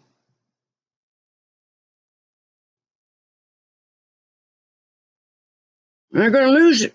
They're going to lose it. They don't find out. They don't find out how to, yeah. Said that there's a medical corporation. It's going in and it's buying up rural hospitals. Well, Don, where you take over any business is put it in financial dire straits. I said, you just swoop in and pick it up. Got it. You own it and you run it now. Okay, Don. All right. All right, I'll take it. I'll take the case. I'll take the work. I'll take the work.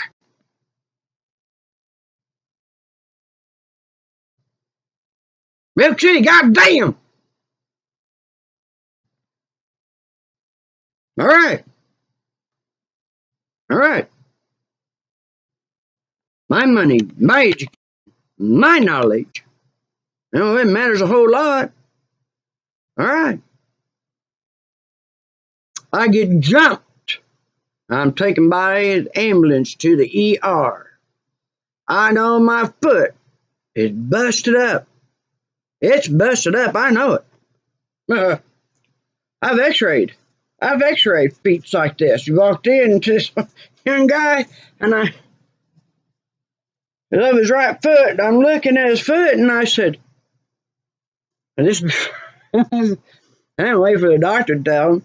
I said, yeah, you busted this up. I said, how in the world? I'm showing him the film. Imagine that. Yeah, there was a time that was normal.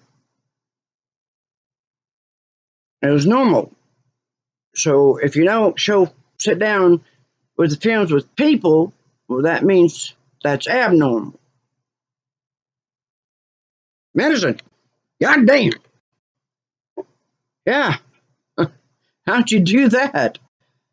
He goes, well, I can tell you that, he's construction, he's my stock, He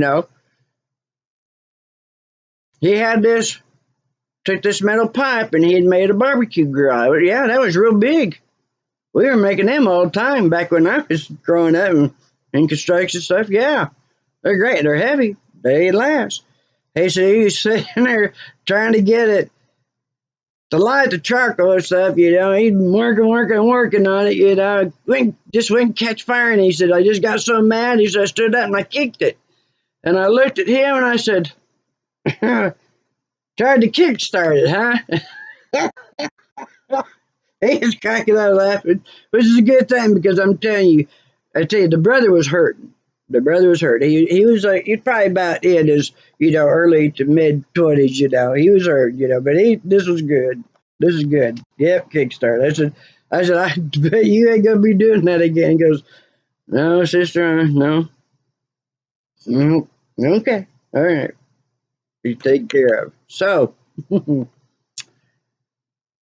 I get this doctor that comes in, Dr.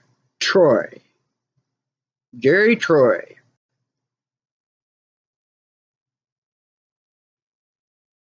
He looks to be in his probably early 70s. Short guy, small stature, frame. Looks very professional. Got the white doctor coat, comes in.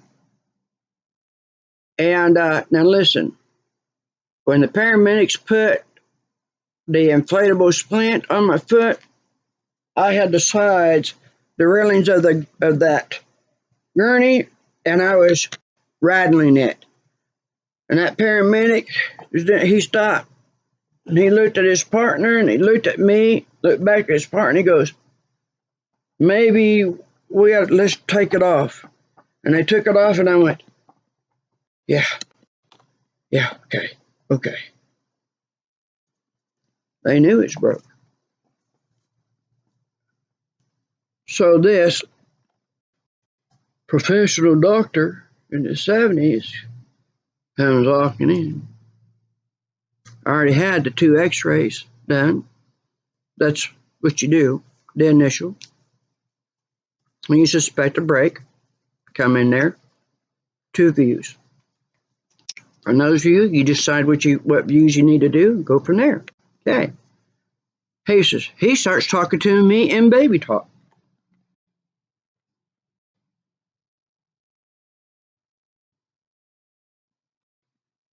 Why is this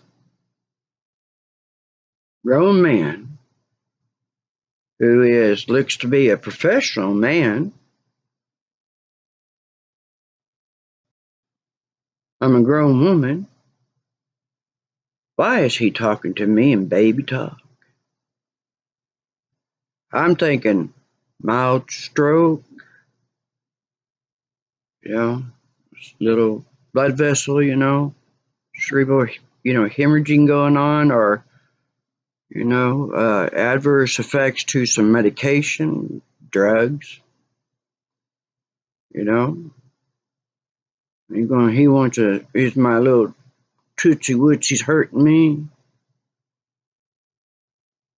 He wants to examine it. I moved back up in the gurney. No, we ain't gonna do that. I said, what does the radiologist say about the film? I ain't gonna tell you. Excuse me? I'm gonna tell you. You're not gonna tell me. Yeah. I said, all right.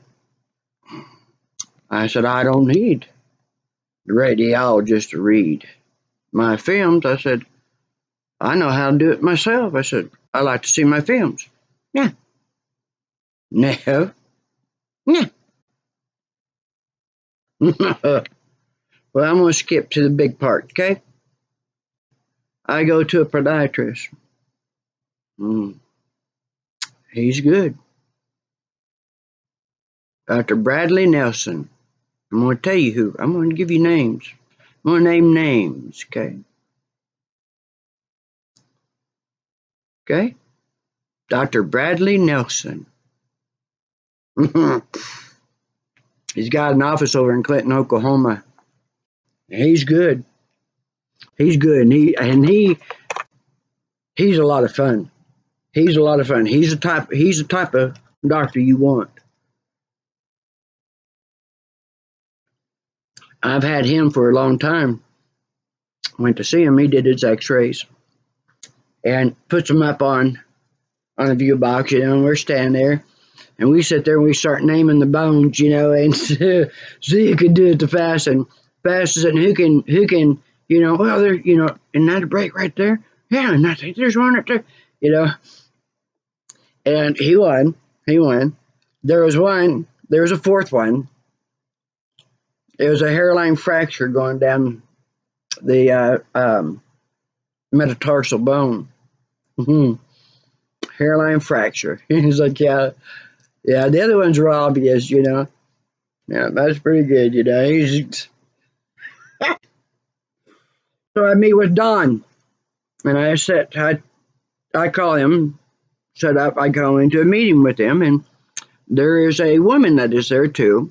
She's in administration, and Don says, Talera,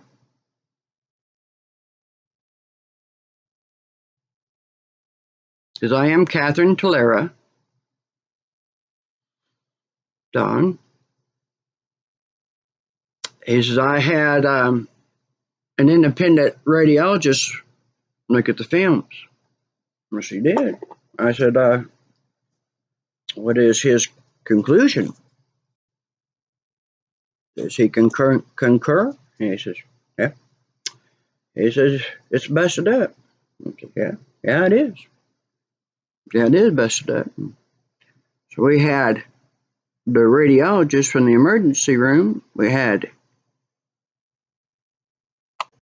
his diagnosis, had the ER doctors document diagnosis and films, and we had Dr. Nelson's films document diagnosis. Had another doctor there, what have you, Dr. Vega. She was one that I hated to see her go. She was a great loss. She really was. But I'm happy for her. Got good reasons. Why would I say that? Think about it. You're about to find out. So I said, well, right now, Don, I can take this hospital to court and I can tell you what amount to fill that check out for? Yeah.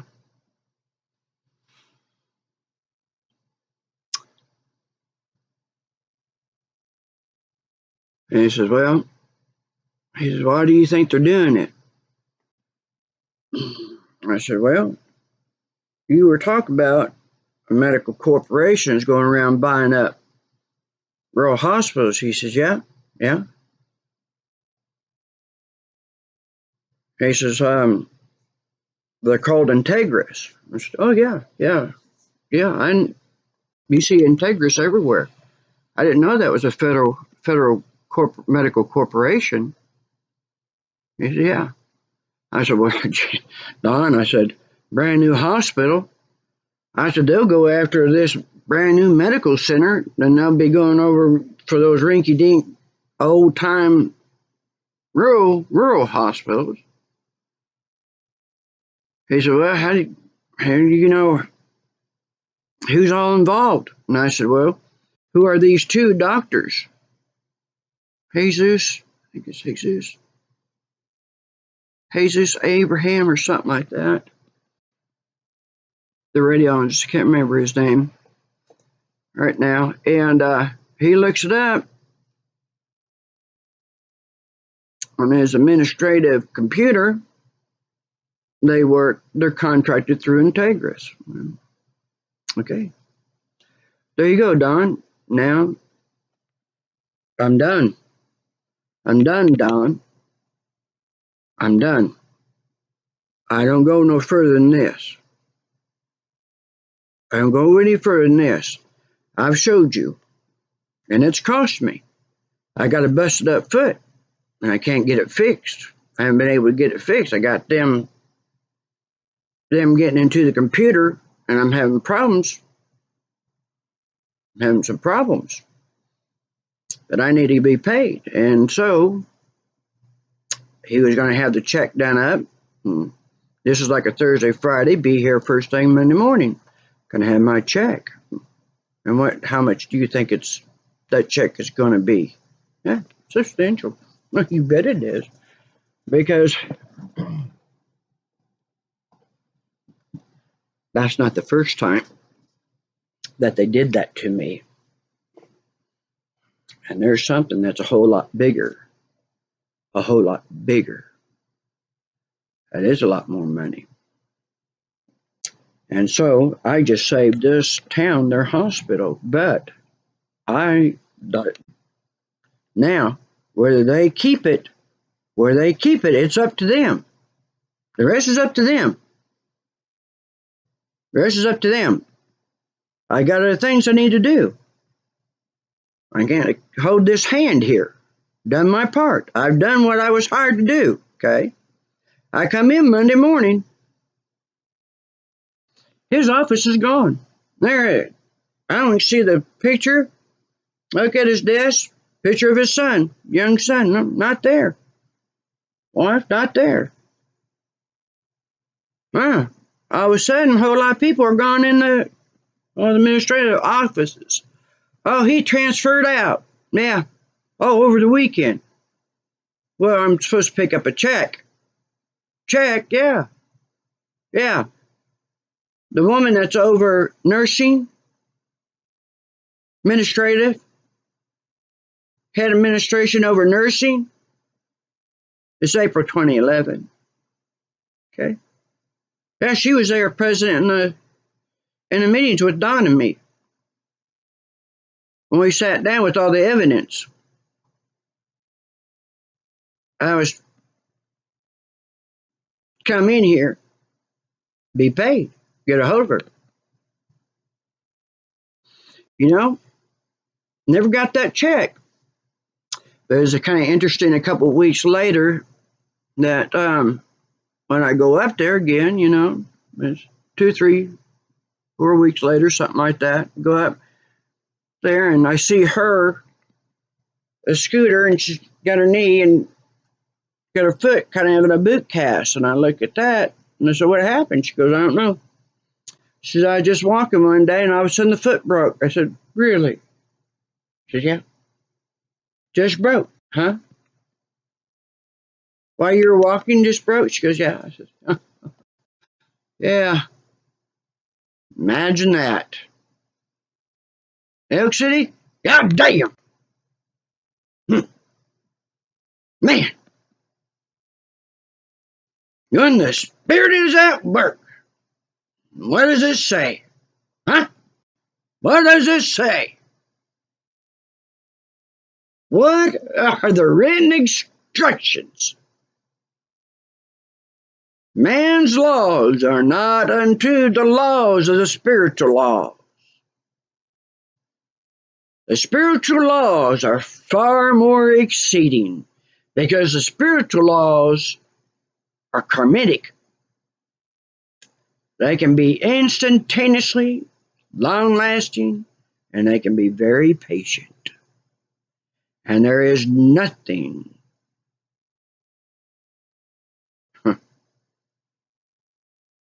There's a whole bunch of them going, I'll take man's law's punishment over this. A whole bunch of them go, well, we'll just do man's law and pretend that you don't exist. We'll tell everybody else so they'll do our dirty work and we'll just profit off it. And we can go, well, they did. They knew better. They chose it, because that's what they say you have to do. You have to say it. You have to say it that I want it. I'll do anything. Devil doesn't come in with horns and red and a tail and pitchfork. He comes in for everything you wish for. That's how the devil comes in. That's how it comes in. Everything you ever wished for. That's how it comes in.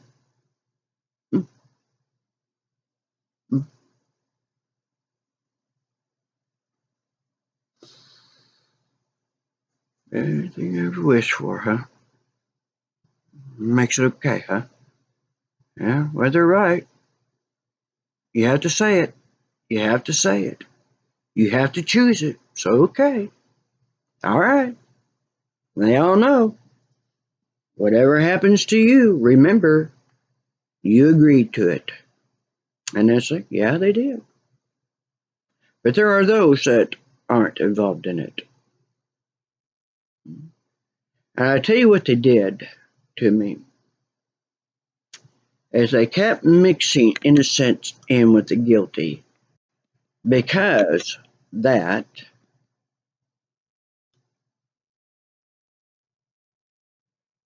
I was, what that did, the position that put me in was that these people really did not know how they were being used.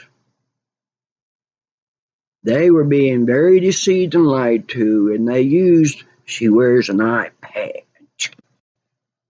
She's a lesbian. She wears an eye patch. That makes her chest, she's a lesbian. She's gay. Yeah. She used to work in the oil field. Yeah. She used to ride a motorcycle. Yeah. Yeah, I was in the motorcycle club. I had my own gangs called the Knights of Life. You have to be in one field of medicine, at least one field of medicine. Doesn't matter what field of medicine it is, as long as that you're in it, you can be a student and or you must have a license, certificate in medicine. Knights, Knights of Life.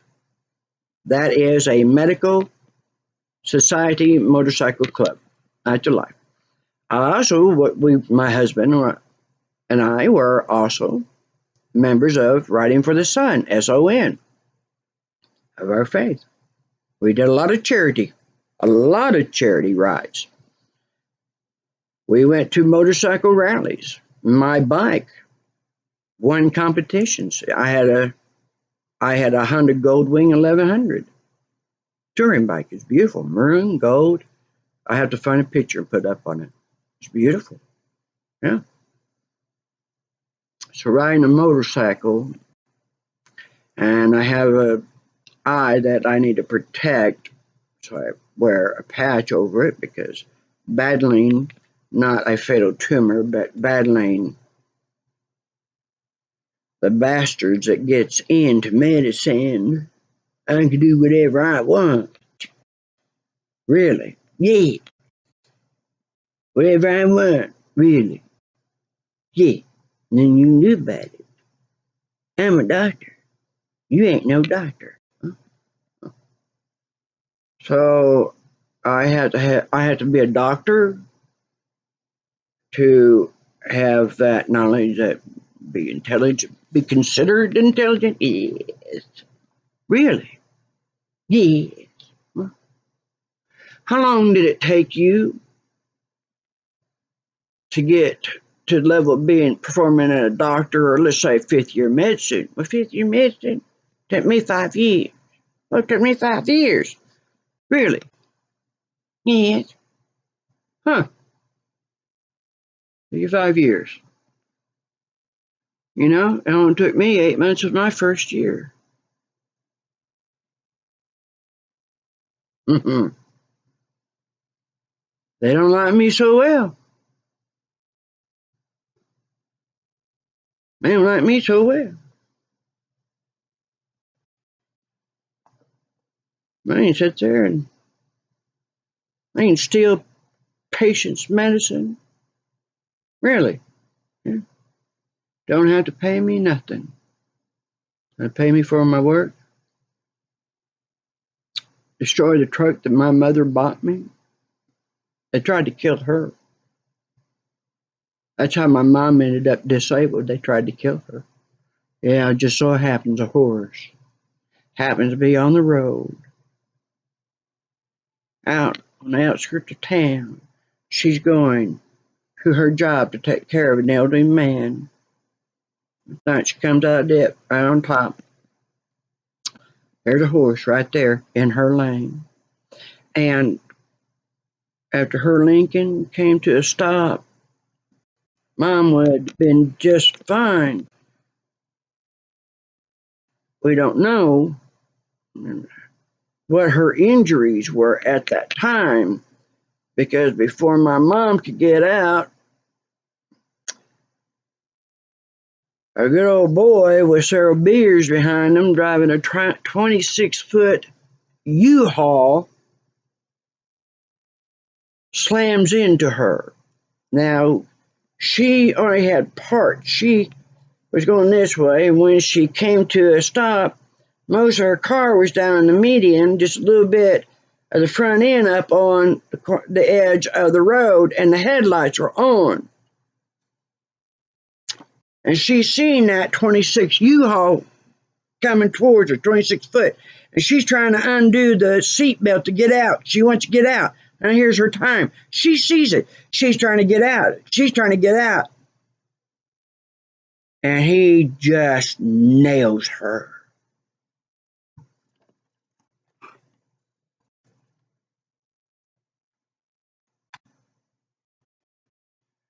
They take my mother to the emergency room.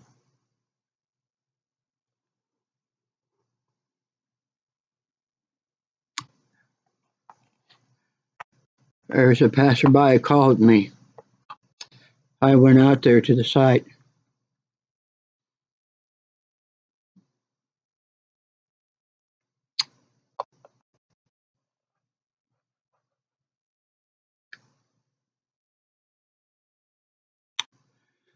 You know, they didn't treat her. They didn't treat my mother. They send her home. They send her home. And I'm probably going to have to stop at this. They send her home.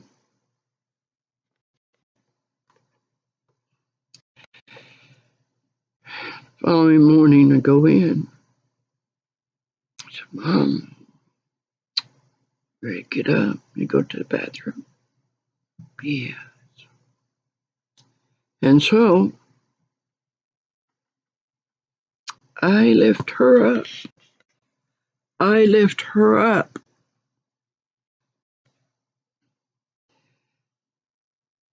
And on the sheets, I see all this blood.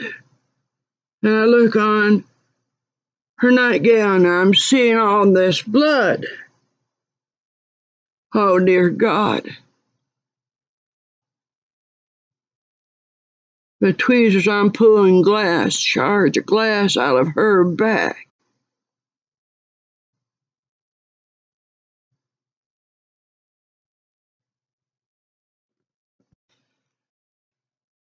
She better cut up. They didn't get the glass out. They sewed it up with the glass in it. My mom just got a little bit of money. She was disabled for the rest of her life. Truck. I seen it at this used dealership just down the road. It was beautiful. This is like in January 2000. Her accident was March of 1999. I carried her. I cared for her. I treated her.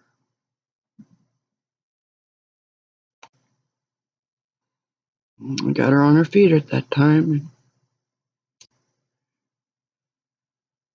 And didn't think she was going to be walking ever again. We got her walking. She could walk.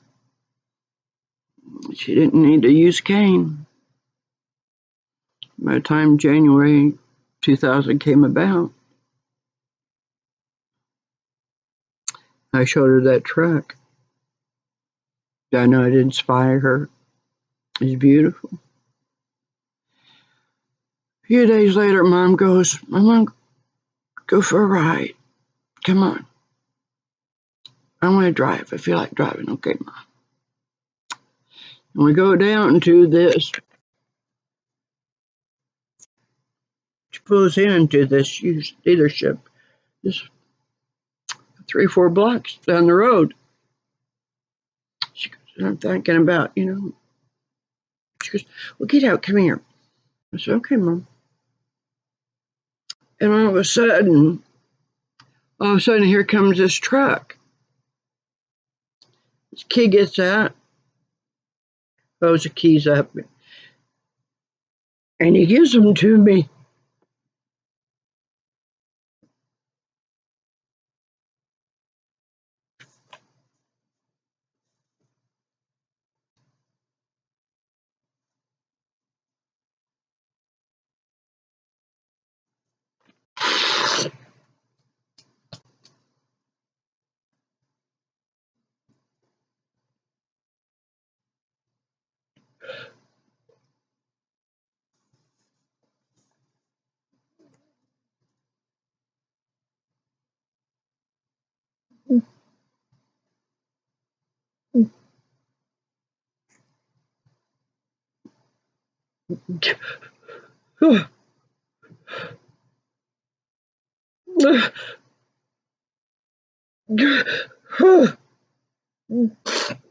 I said, "Mom, you can't afford this. It's $11,000.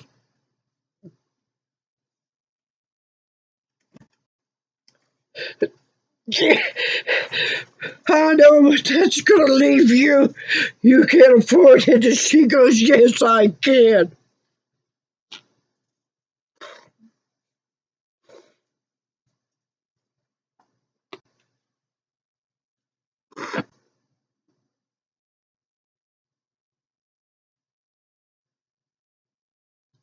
And we took a trip. That was it. That was the end of what she had. Because you see, January is my birth month. We took a trip for 10 days to Colorado.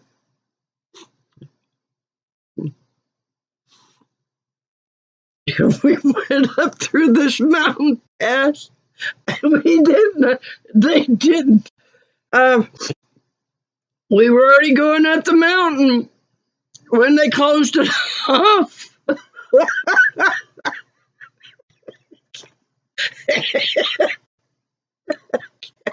There's what waits. I swear at the very top of this mountain, and I get out and I start walking. Oh my God! Oh, beautiful the snow. So oh, it was beautiful, and I finally reached a point where he was coming up to my waist, and he's like, "Oh, I'm ready to get back." And I got some great pictures of my truck up there, and we come down off the mountain, and we stop in at this one store, and I'm getting gas and stuff, and we're in there, and I'm paying, and getting mom her drinks and good stuff. We're all in there, and we're talking about, about the past, and they look at us, and they go, you just come down off the mountain? Yeah, yeah, we just came down past. They go, how'd you do that? They closed that. Ain't nobody supposed to have been up there. Nobody's supposed to have been going through there. I said, we did. And I'll never forget this one time that we come into town, coming back after seeing some of the sights, and we walked into this one store, and this young man comes up to me, and he says, ma'am, and I look at him, he says, I just wanted to tell you that I think that your truck is beautiful. It's beautiful. He says, I think it's important, that you tell people that. People need to hear things like that. He said, I wanted you to know that I think your truck is beautiful. And I said, thank you. You're right. You want to know something else? He goes, what's that? I said, my mother just bought that for me for my birthday. And she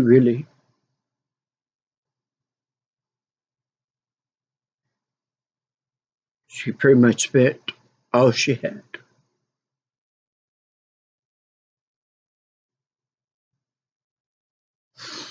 It's important to tell you how beautiful your truck is. Now, I'm going to stop right here. I've shared a lot of stories and a lot of things. Something I want to add to this. There's something I want you all to know. Okay? I never got paid for the work that I've done for this town, community stuff. Done some bad things to me.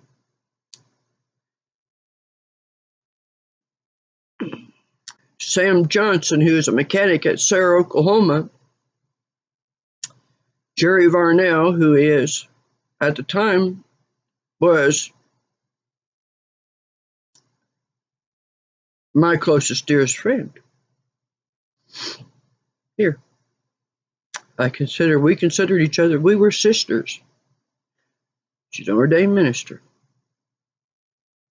But there are things that partners don't tell their partner. Ain't just men. There are women who do it too.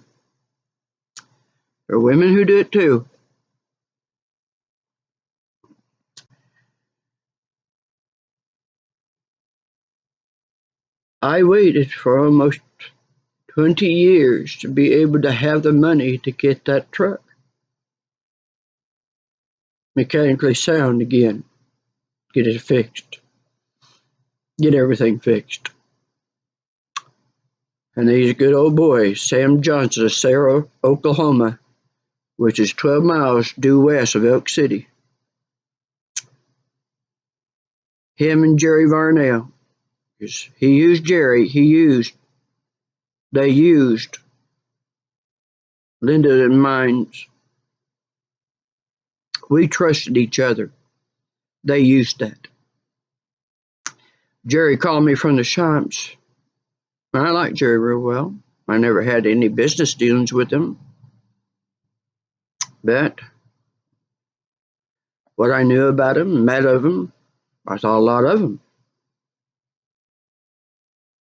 The way Linda talked about him, thought he was one of us. Thought that. He called me from the garage and tell me, well, I'm looking at this, and in this sprocket here, this flywheel, it's got these teeth missing. Got to get that replaced because, if that falls where the starter is, you ain't gonna be able to start your truck. And that's $900. I said, Jerry, you sure that needs to be done? He's, oh yeah, I'm right here. I'm looking at it, and that's the way they did it. Well, then it was ready for me to come pick up $3,100. Okay. He lets the lift down. He gets paid. And he's brakes fixed, everything.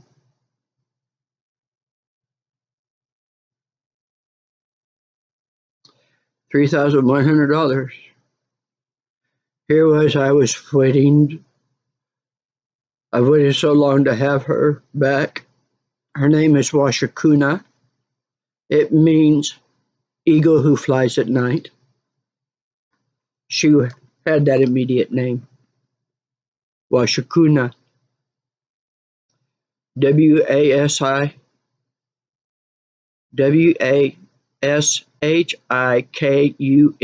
Washakuna.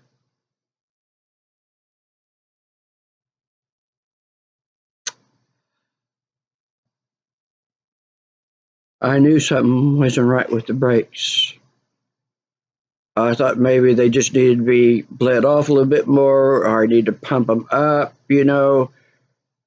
But no.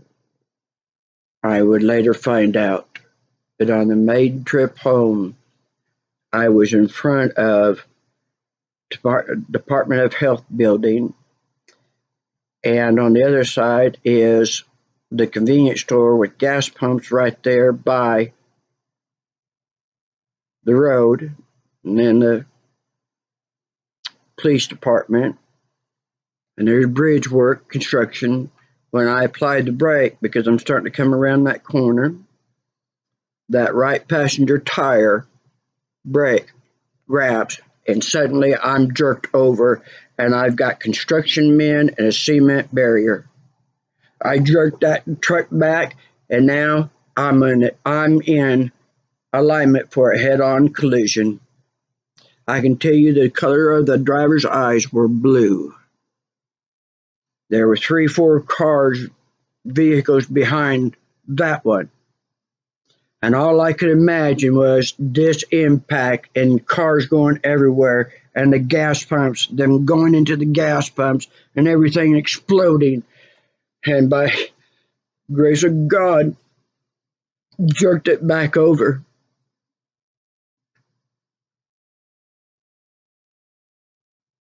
Divine now, the angels. Hear the evil. Oh, here we go again, trying to take me out. Here we go again. I just get back into it. First time to drive it since I had to park it after the last time they tried to take my life in it. First time! It almost didn't just take my life. It nearly took out a whole bunch of other people's lives. Changed lives forever. And you know what? I got Jerry to testify against him, say against him. But you know what? The DA, police department, Sarah Police Department, goes on up higher. Because Oklahoma law says that Attorney General resides over that. That's who you report that crime to. Not Not a thing said. Jerry and I worked on the brakes in his shop that his house is a part of.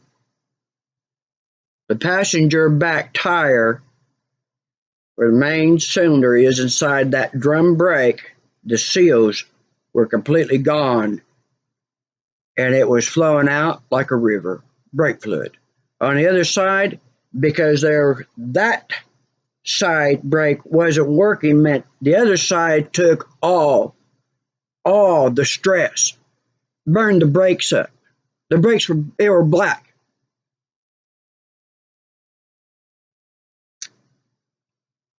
And we're going to keep the truck there because there's things that were, a lot of things weren't done. He didn't change out the old antifreeze that was in the engine, so he just added more to it. He didn't fix windshield wipers. I wanted to change out the antifreeze. I wanted to drop that gas tank because that gas tank needs to be dropped and cleaned out and put back in. That was supposed to be done. That's all $3,100. And so then a lot of things came to a stalemate. Nobody's doing nothing. Nobody's trying to help. And I'm getting all kinds of reasons why, oh, I can't go over there today. I can't work on it now. No, I'm not allowed to be over there while they're not there. Out for insurance reasons, on and on and on.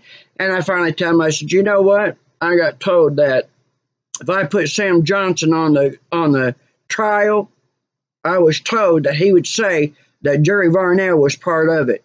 They were involved in it together. Well, all of a sudden now he had it. They've been playing these games with me for two and a half months. When I told them that, all of a sudden they dropped my truck off next door. I found out about it when I went outside because the neighbors couldn't pull into the driveway, parked it at an angle. I didn't know they'd done that. They'd done it 7:30 that one morning, right over there. This was 5 o'clock, 5:30 in the evening. I'm looking for the keys, and I think, mailbox. There's nowhere in the friggin' truck. Mailbox, yep, they're in the mailbox. Keys are in the mailbox. It's raining. So I get it out of there, and I pull it up into my yard, parked it there. Now I got one video where I show also that there's some damage to the truck. Turn the keys on here, clunk, clunk, clunk, clunk, clunk, clunk. That was never there. Jerry says, well, it's the alternator. That's the alternator. Alternator's going out. I didn't have the engine on. I said I just turned the keys. The engine wasn't on. I know what that is. I'm looking inside the truck. It looks like he sat there and rolled down the windows, and for the last month or so, the Oklahoma heat and weather and dirt, everything, and I had vacuum cleaned it all out. It looked nice. It looked like it was being brought out of the fields. My truck hasn't run since that day. That's been a few months. Doesn't start. My truck doesn't start. My truck doesn't run.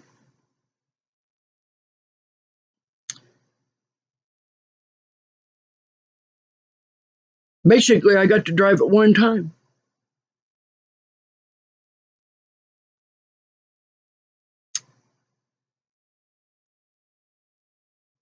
I was going to go see my mother and take her for a ride in it because my mother is about 85. They almost killed her this past February. And I wanted us to have one more ride. I got it running. $3,100. I had to get my mother out of here in February 2021 because they did try to kill her. Ha ha ha, got her out of here. She's doing good. But folks, I'm stopping right here. My truck is sitting in my front yard. It won't start. Once again, they just run the cost. I don't have the money. I don't have the money. I don't have the money. And while I'm sitting here, I'm flat broke. I had to buy the oxygen machine that the doctor had wrote for it. The insurance approved of at Western and Lincare Medical Supply, and Clinton wouldn't let her have it. So I had to take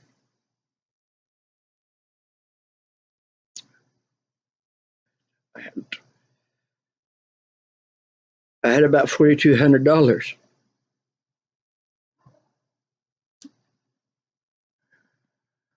to save my mother's life because all her organs, she becomes so septic with a urological urinary infection. Her heart, lungs, pancreas, digestive, they were just shut. She was septic, shutting down. Her O2 were 80. They were killing her. And I bought my mother an oxygen machine. I went around them. The only reason why I had that money was because of President Trump. If President Trump hadn't been the man that he is, my mother probably would not have made it. But I got out of here in February of 2021, and then they tried to kill me in my truck in May 6, 2021.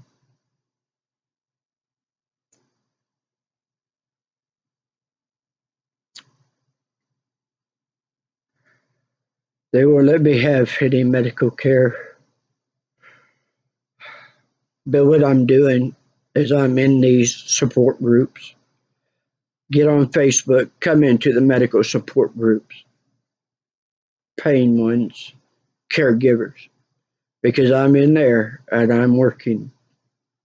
I'm helping to share that even though that these people have treated me like this, they know there's a whole bunch of people all throughout the United States, all through Oklahoma, and even doctors know this, politicians know it. In 2018, I'm the reason why, working with Mike Hunter, Attorney General at that time, working with his staff, my medical knowledge about pain management, and working with pain specialists, I got a hold of Mike. I had a resolution for us. It became law. From January, a law was put together. We put it together. It was passed by April 2018. It went into effect May 1st, 2018. It gave Oklahomans back their pain medicine, and also a law that no city, county, state, federal office can have any say. They cannot harass doctors who write for this medicine. And then later on, not too long later, afterward, that Kevin Stentz won the election as Oklahoma governor, taking Mary Fallon's place now. And he added to the law that stated that a doctor only needs to write, they must write in a person's file that this 120 cap, whether it's 120 milligrams or 120 cap, if that is not therapeutic for this patient, and they need to go above, they need to go more on this, knowing because medicine knows that there are different levels. Everybody has different levels. That's why you got all these different doses. And so this isn't working because they know that when you reach the right dose, some people need more, some people don't need hardly anything at all. It's absolutely amazing.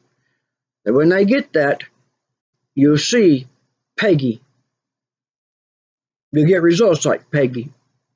They know that. And so, just write it in their file. That's all you needed. Nobody can say anything. So even though that as I have been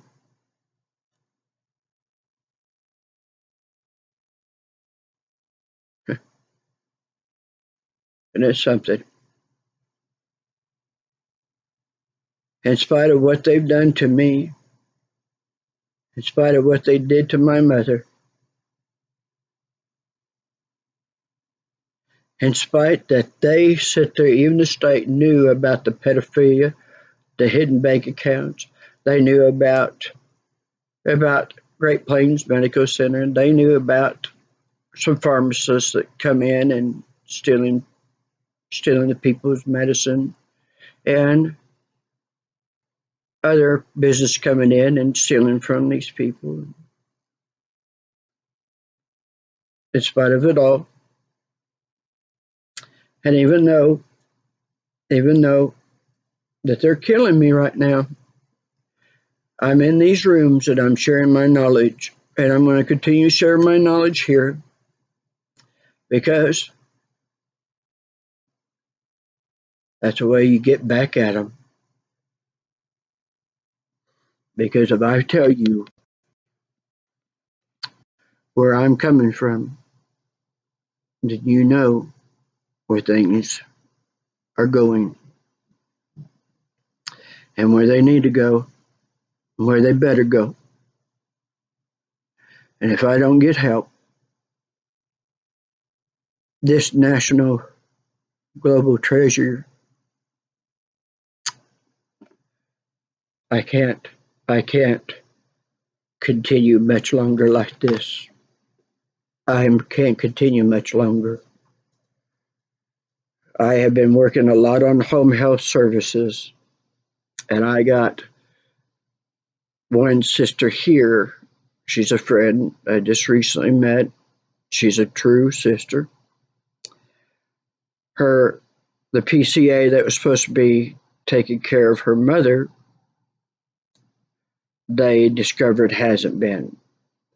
And her mother is up at this hospital and looking at some amputation.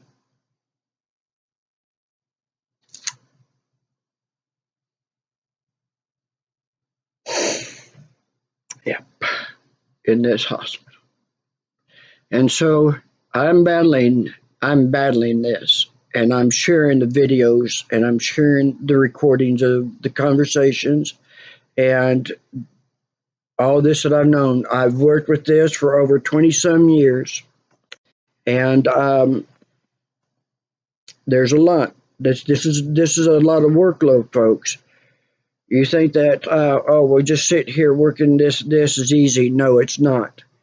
It might be easy if you got a healthy body, but if you got a tumor that's on your shoulder blade, spine, and getting up under the shoulder blade and pressing and ripping and tearing, and you got more than that. You got more than that. Tumors everywhere, and I know why.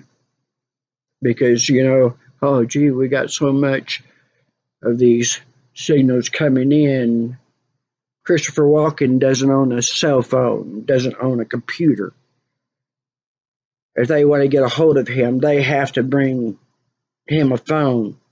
Somebody dials it. He don't have a cell phone. He don't have a computer. None of that. He don't know how to text message. He don't know how to even. Yeah. And he lives out in the country. Yeah. Yeah, when you increase electromagnetic fields, when you put implants and things in people. Yeah. Yeah, imagine that. Imagine that. Y'all, that I hope this has inspired you. I hope that you see the way life really is. Everyone has their Vietnams, you know. Even for Vietnam, they don't want it. They don't want it. We don't want it. They don't want it. No, no more. No more.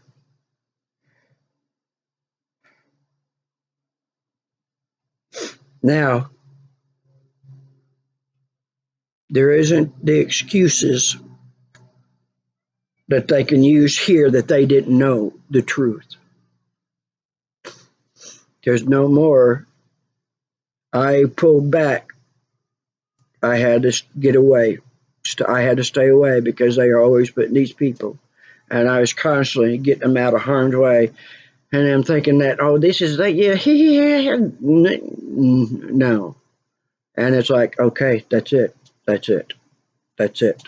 There's a time that gets where you just cut things off and you tell them, all right, that's it. If you're not willing to get off your butts and get involved and help out and quit sitting there funding these people who are really not doing anything productive. You know, paranormal investigation, yes, that's interesting stuff, but there's way too much. There's way too much being poured into it. There's too much because there's too many people. I've watched a lot of them. These that got. I'm talking about the ones that, yeah, boy, that's what they do in life. You know, they've got people coming in with all kinds of endorsements and merches and this and this, and they don't know what they're doing. They're tattooing themselves all over the place.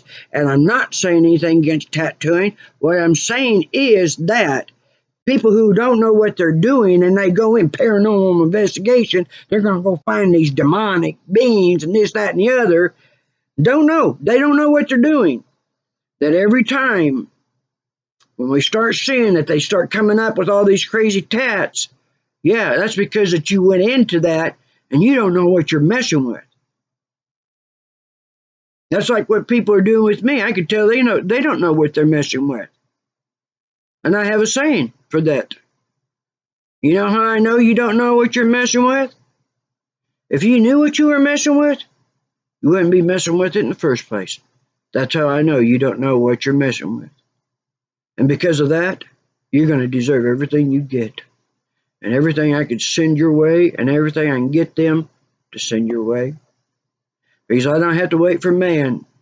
I don't have to wait for man. They're already on you. They're already on you.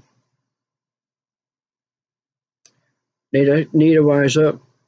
So you need to see more and more people like me and help get me a greater platform because I've got a lot I could teach. Because I tell you, they have sat there. I've worked the work, built up, they've taken down. Worked the work, built up, taken down. This has been going on, and this is it, folks. This is it. I can't afford it anymore, and this is about all I can do. Unless I get some people coming in that can help me. Maybe that you're a mechanic here in Elk City, and that you can help me get what needs to be fixed. Maybe work something out with me. Maybe you're someone who has been blessed, you've been brought across my path, and if you're feeling led to,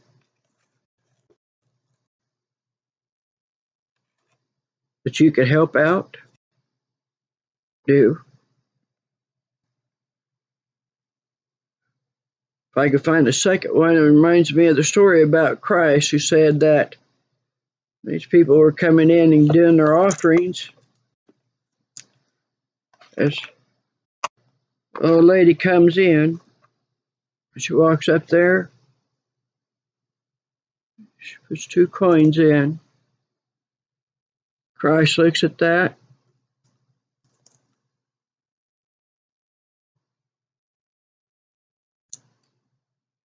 Hear me, hear me. In King James, they would say, verily, verily. Hear me, people. I tell you this.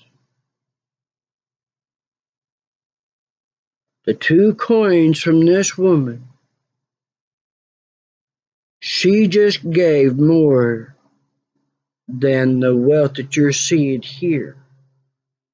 Because these people have so much, they ain't missing this at all. They could keep doing this constantly and do it for a long time.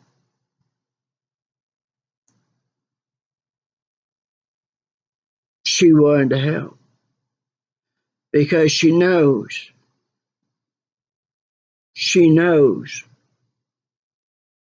what 2 coins is. Reminds me of a time that I was at this store, and this young man had these items up there. He needed 1 penny. And it was a store owner. She has this little store. She's the only one that works there. She wasn't going to let him have what he went shopping and put up there. He was 1 penny shy. He didn't have a penny. He didn't have a penny. And he was digging everywhere. He'd look at me and he'd dig and look at me, and she, even though that she got a coin deal over there, and I see she's got a lot of change there. And I didn't have a penny on me either because I used my card. So I reached in there and I grabbed a penny and I said, "Here." She goes, "That was yours to give." So, okay. He goes, "Thank you." So you kind of understand. That's why that when I say a penny on the ground, I'm not that arrogant.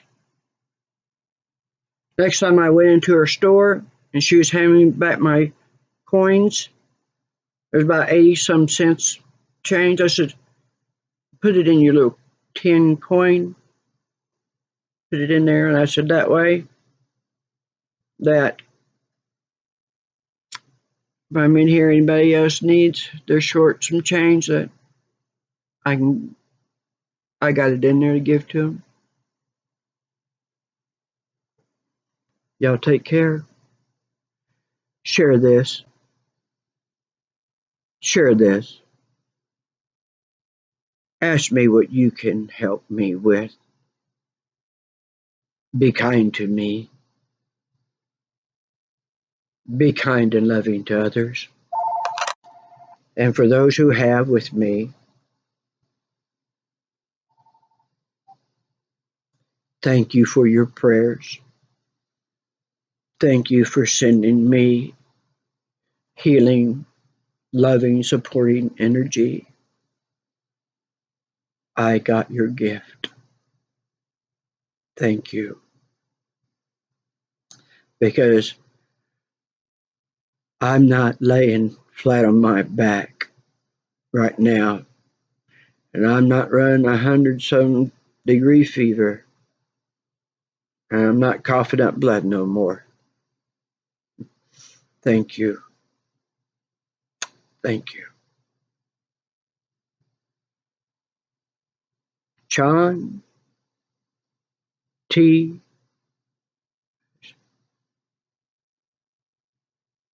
chawn-tay-chee-kee-yah. Chawn-tay-chee-kee-yah. Chawn-tay-chee-kee-yah means you inspire my heart.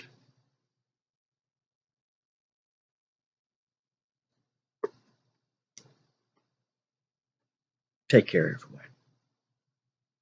I'll be making another video soon. I got more stories.